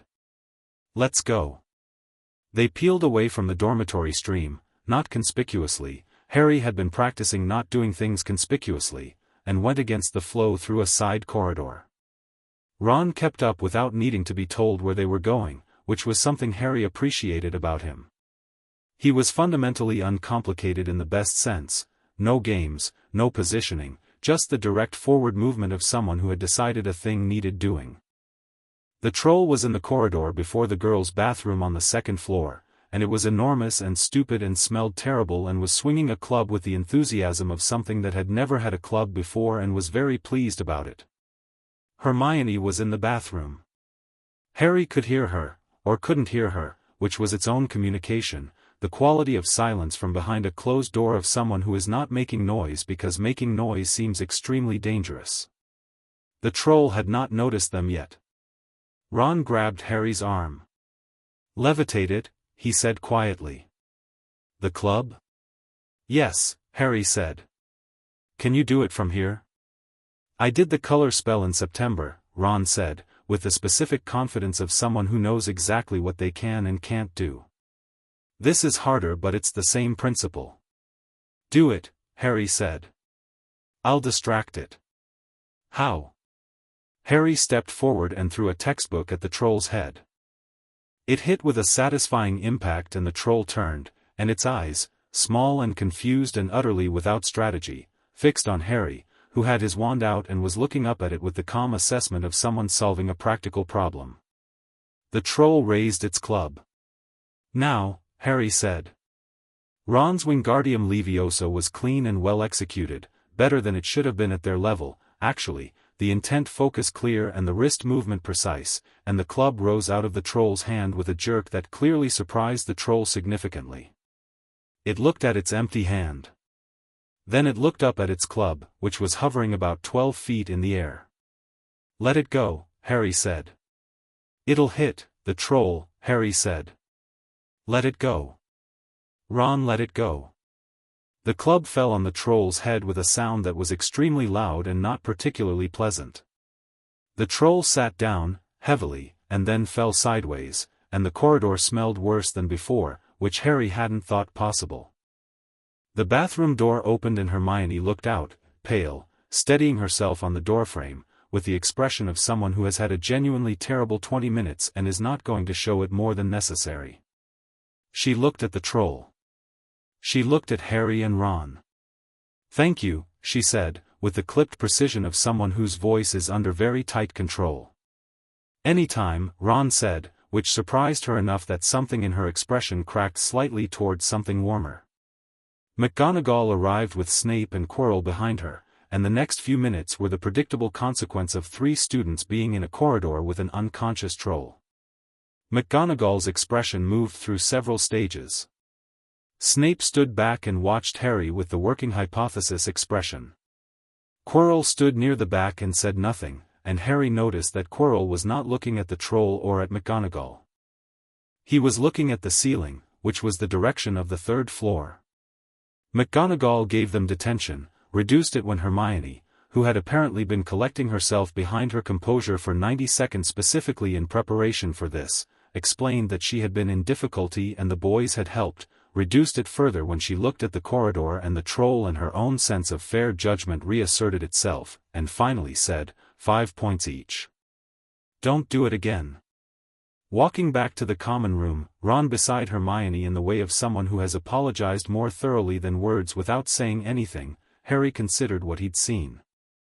Quirrell's eyes going to the ceiling when the chaos was at its peak. He'd been looking up. Toward the 3rd floor. Because this had been cover, the troll as misdirection, chaos in the castle as an opportunity.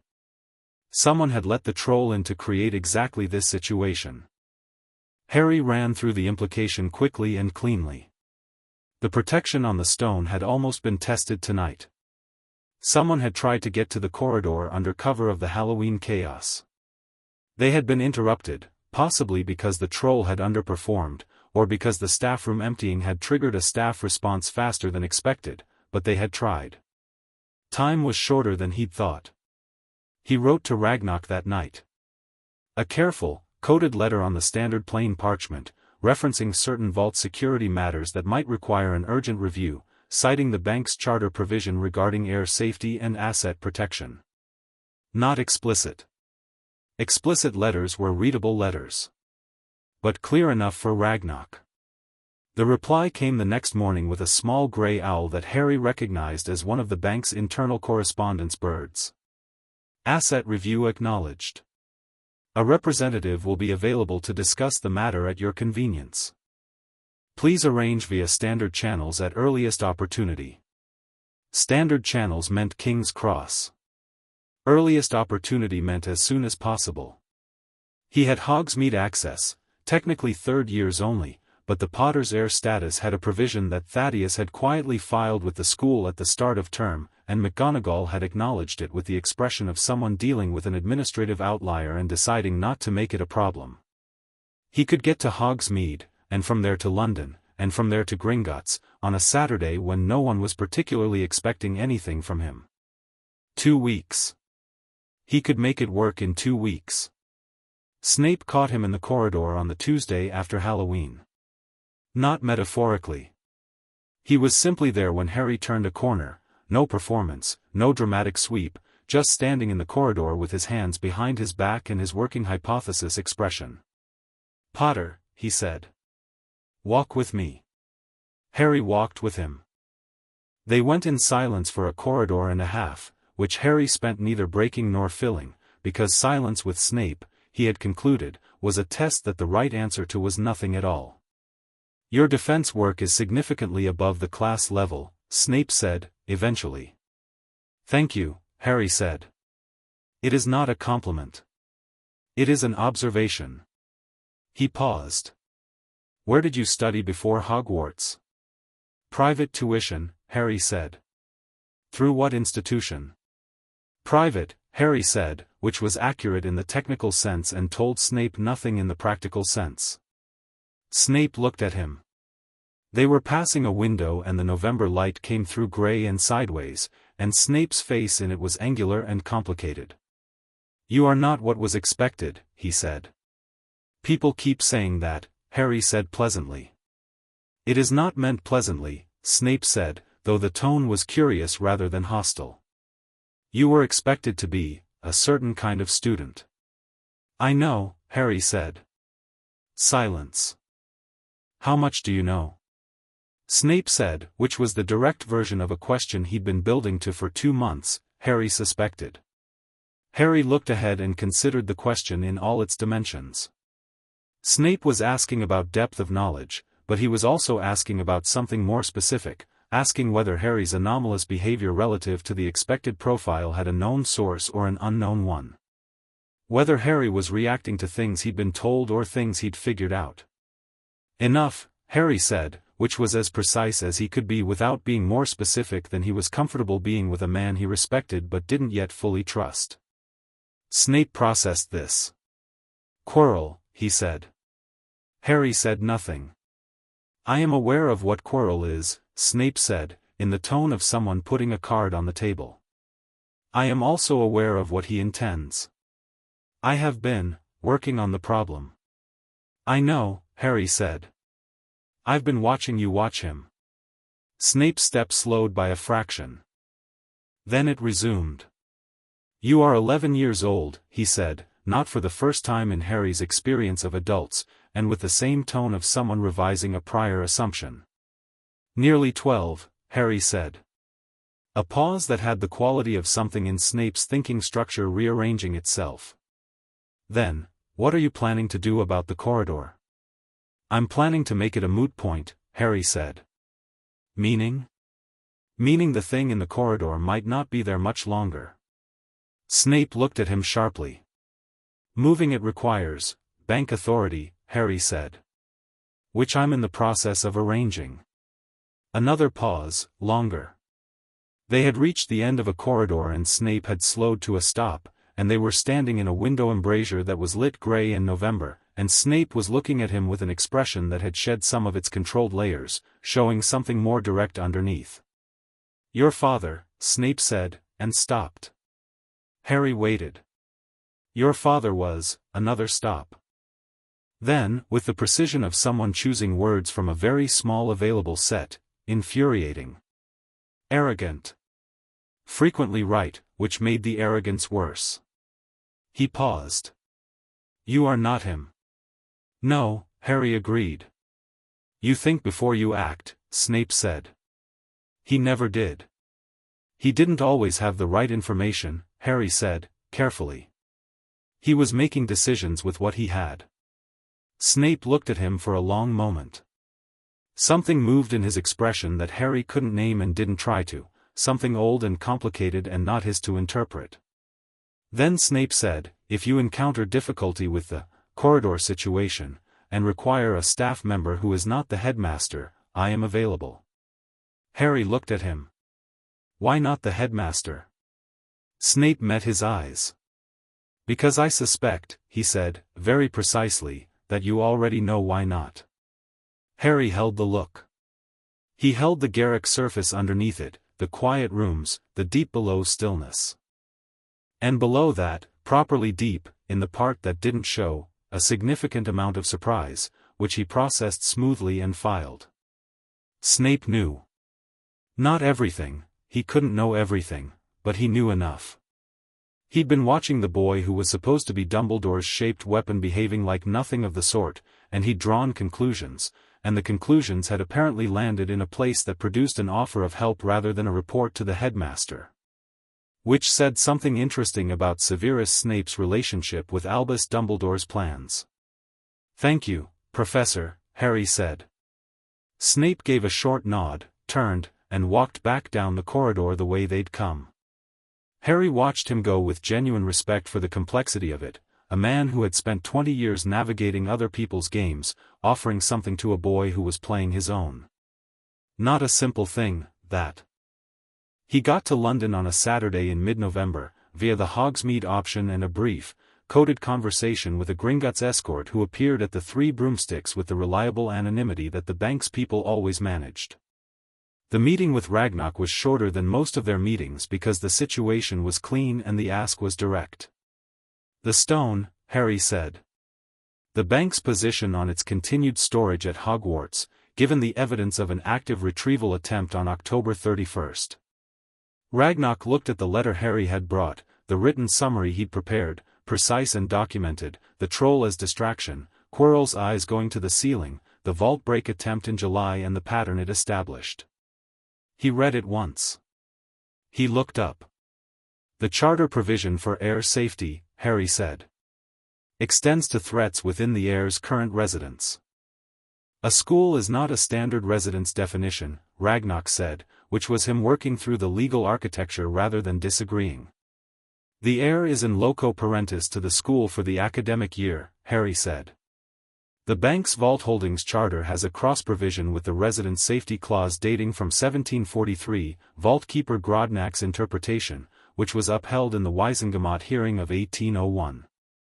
Ragnok looked at him. "I read the charter archive," Harry said. "Thoroughly." A pause. Then Ragnok said, "The stone was placed in Hogwarts at the headmaster's specific request. Moving it requires a counter-request from a party with standing. The Potter heir has vault charter standing," Harry said. "I am formally requesting, on that basis, that the bank review the security adequacy of the current storage arrangement and exercise its charter right to repatriate the asset if the review finds that security is inadequate." "That review would need to be conducted by a bank security team," Ragnok said. "I know," Harry said. "How quickly can it be arranged?" Ragnok looked at him for a long moment, and the expression on his face was the one Harry had come to recognize as the goblin equivalent of impressed, which was a contained and formal thing rather than a demonstrative one. "You're not requesting we move it ourselves," Ragnok said. "You're requesting a review whose outcome you already know. The review will find that a known active threat is present in the building and has already made one retrieval attempt," Harry said. "The conclusion follows from the evidence. I just need the mechanism to be formal. 2 weeks, Ragnok said. The review team will need 2 weeks to assemble the documentation and conduct the visit. The headmaster will be notified. He'll try to block it, Harry said. He can try, Ragnok said. The charter provision is not subject to his authority. The stone was held at his request, not on his orders. We hold it at our discretion. He paused. He will push back. I know, Harry said. That's fine. It will also, Ragnok said, with the careful emphasis of someone making sure a thing is acknowledged, tell him something about you. About your resources and your knowledge of the charter provisions. Yes, Harry said. I know that too. And you're comfortable with that. I was comfortable with it the day I sat in the stone chair, Harry said. I've had 5 years. Ragnok was quiet for a moment. He looked at the letter, then at Harry, then out the window of his office at the internal courtyard. The serious black matter, he said, not as a question. Bones confirmed the meeting, Harry said. December 21st. I will have a bank representative present, Ragnok said. As a witness and a party with standing. The vault charter connection to Sirius Black's status as named godfather gives the bank peripheral standing in the hearing. Harry hadn't considered that. He stored it. Good, he said. Thank you. The bank acts in its interest, Ragnok said, which was his standard formula, and which Harry had learned meant and sometimes those interests are ones I'm glad about. He went back to Hogwarts on the evening train and slipped back into the castle in the way he'd gotten good at, not invisibly, he didn't need to be invisible, just unremarkably, as another student coming back from a Saturday outing. The castle had settled into its November rhythms, the grounds dark and cold, the corridors lit with the particular warmth of a building that had been heated by human occupation for 1,300 years. He passed the third-floor corridor on his way to the tower, not deliberately, just as part of the routing, and he looked at the door for a moment as he went by. 2 weeks. Dumbledore called him to the office on a Monday. The office was extraordinary. Circular, crammed with magical instruments, portraits of previous headmasters sleeping in their frames, the great desk covered in parchments, and in the corner a bird, a phoenix, Fawkes, who turned his beautiful dark red head and looked at Harry with eyes that had a quality of age and attention that was different from any other animal Harry had encountered. Harry looked at the phoenix for a moment. The phoenix looked back. Dumbledore was at his desk with the benign warm expression that Harry now read the way you read weather, genuine in component, strategic in deployment. He gestured at the chair across from him with the hospitality of someone who has designed this room to establish a very particular dynamic. Sit down, Harry. Harry sat. He looked around the room with the frank curiosity he actually felt, because there was no strategic reason to hide genuine interest, and hiding things unnecessarily was its own kind of tell. I understand you visited Gringotts recently, Dumbledore said. I did, Harry said. Vault business, Dumbledore said, with the tone of a man who already knows and is offering Harry a chance to volunteer something. Vault business, Harry agreed. A brief silence.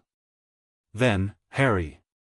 I want to speak to you about something that I hope you'll receive in the spirit it's intended. He leaned forward slightly.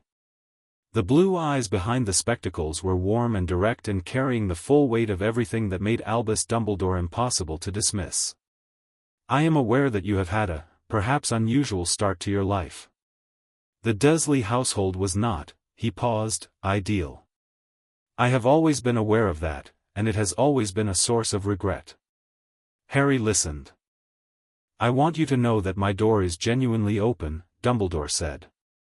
And that there are things I hope to be able to explain to you, in time, about choices that were made. About your situation.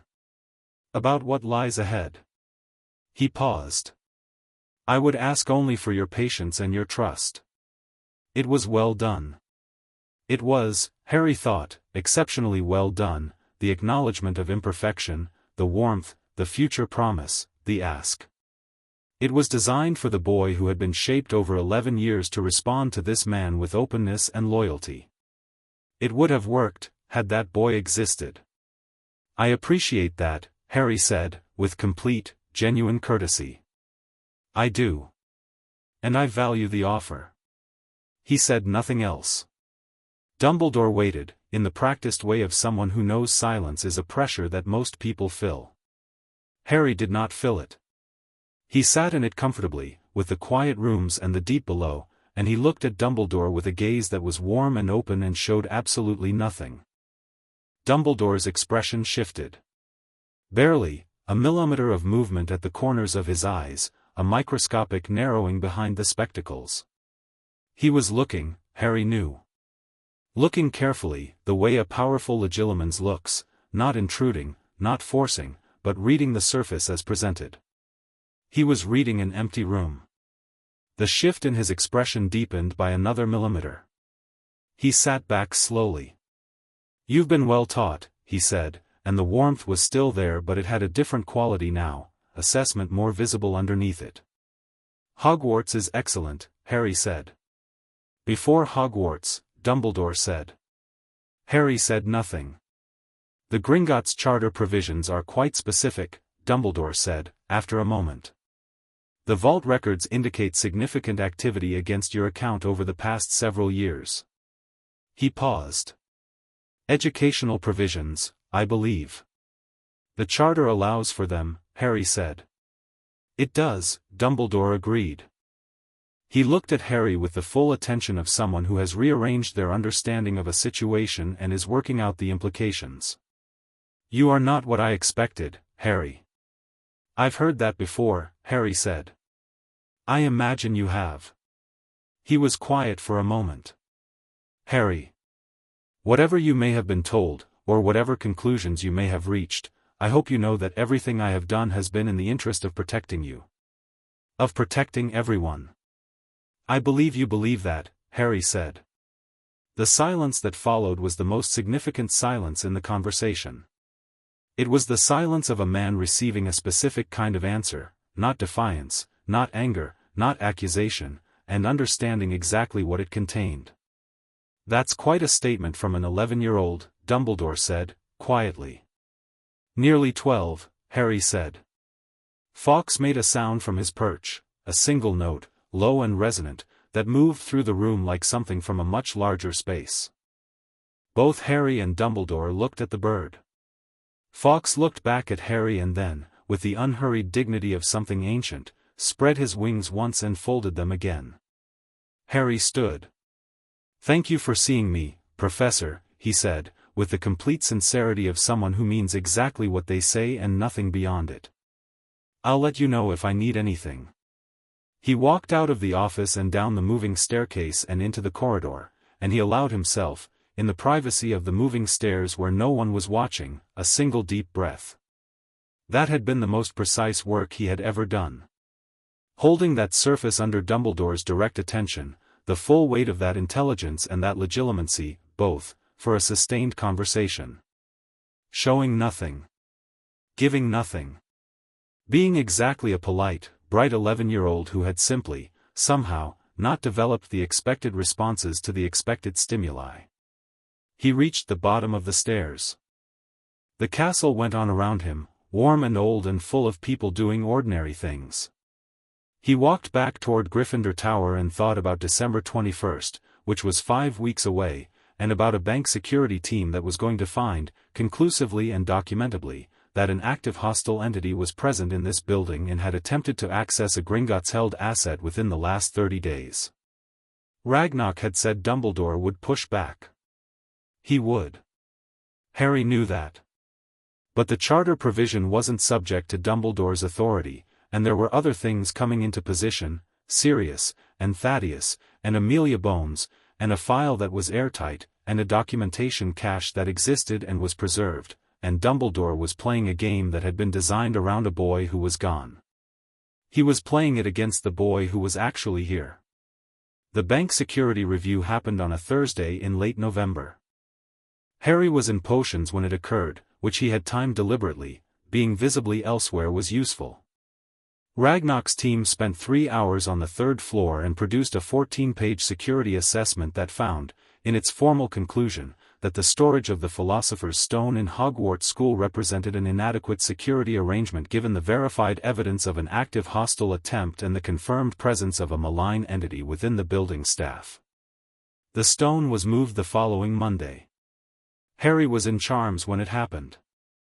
He heard about it the way everyone heard about it, through the rumor cascade that ran through the school by afternoon, the whispers of something happening on the third floor, Quirrell seen white-faced at breakfast, the empty space in the corridor where the three-headed dog had been. Brock's security report had noted the dog, with the tone of a goblin deeply unimpressed by amateur vault architecture, and the third-floor door now opening onto simply a locked room with nothing of interest behind it.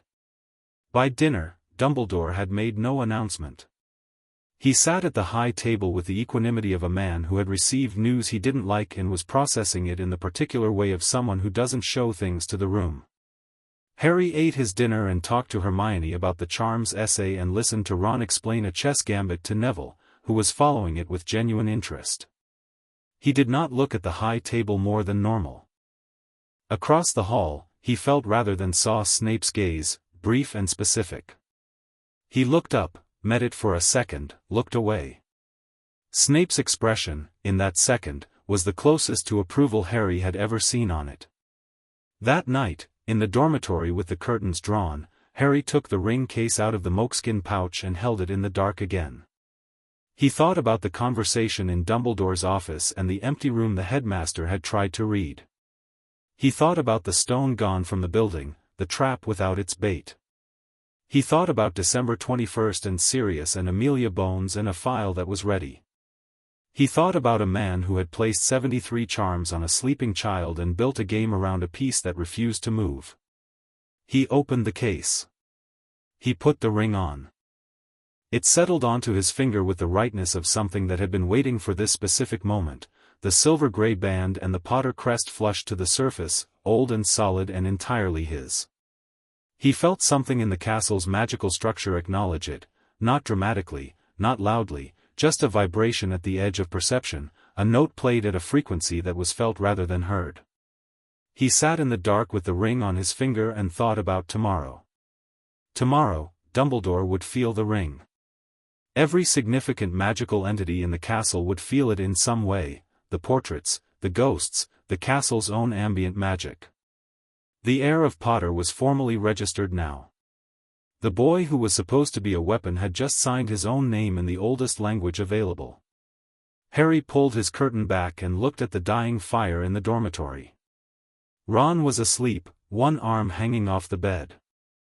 Neville had his frog on the pillow again, which he always denied in the morning. Seamus snored with the industriousness of someone fulfilling a duty. Outside, somewhere, in whatever form it survived in, something that had been Voldemort felt the stone's removal and understood what it meant. Not now, not this year, not through this route. Harry looked at the ring. My name, he thought, is Harry James Potter. And I am not a piece in anyone's game. He closed the curtain and lay back and was asleep inside 3 minutes, because he was 11 years old and tomorrow was a school day and he had a transfiguration test to prepare for.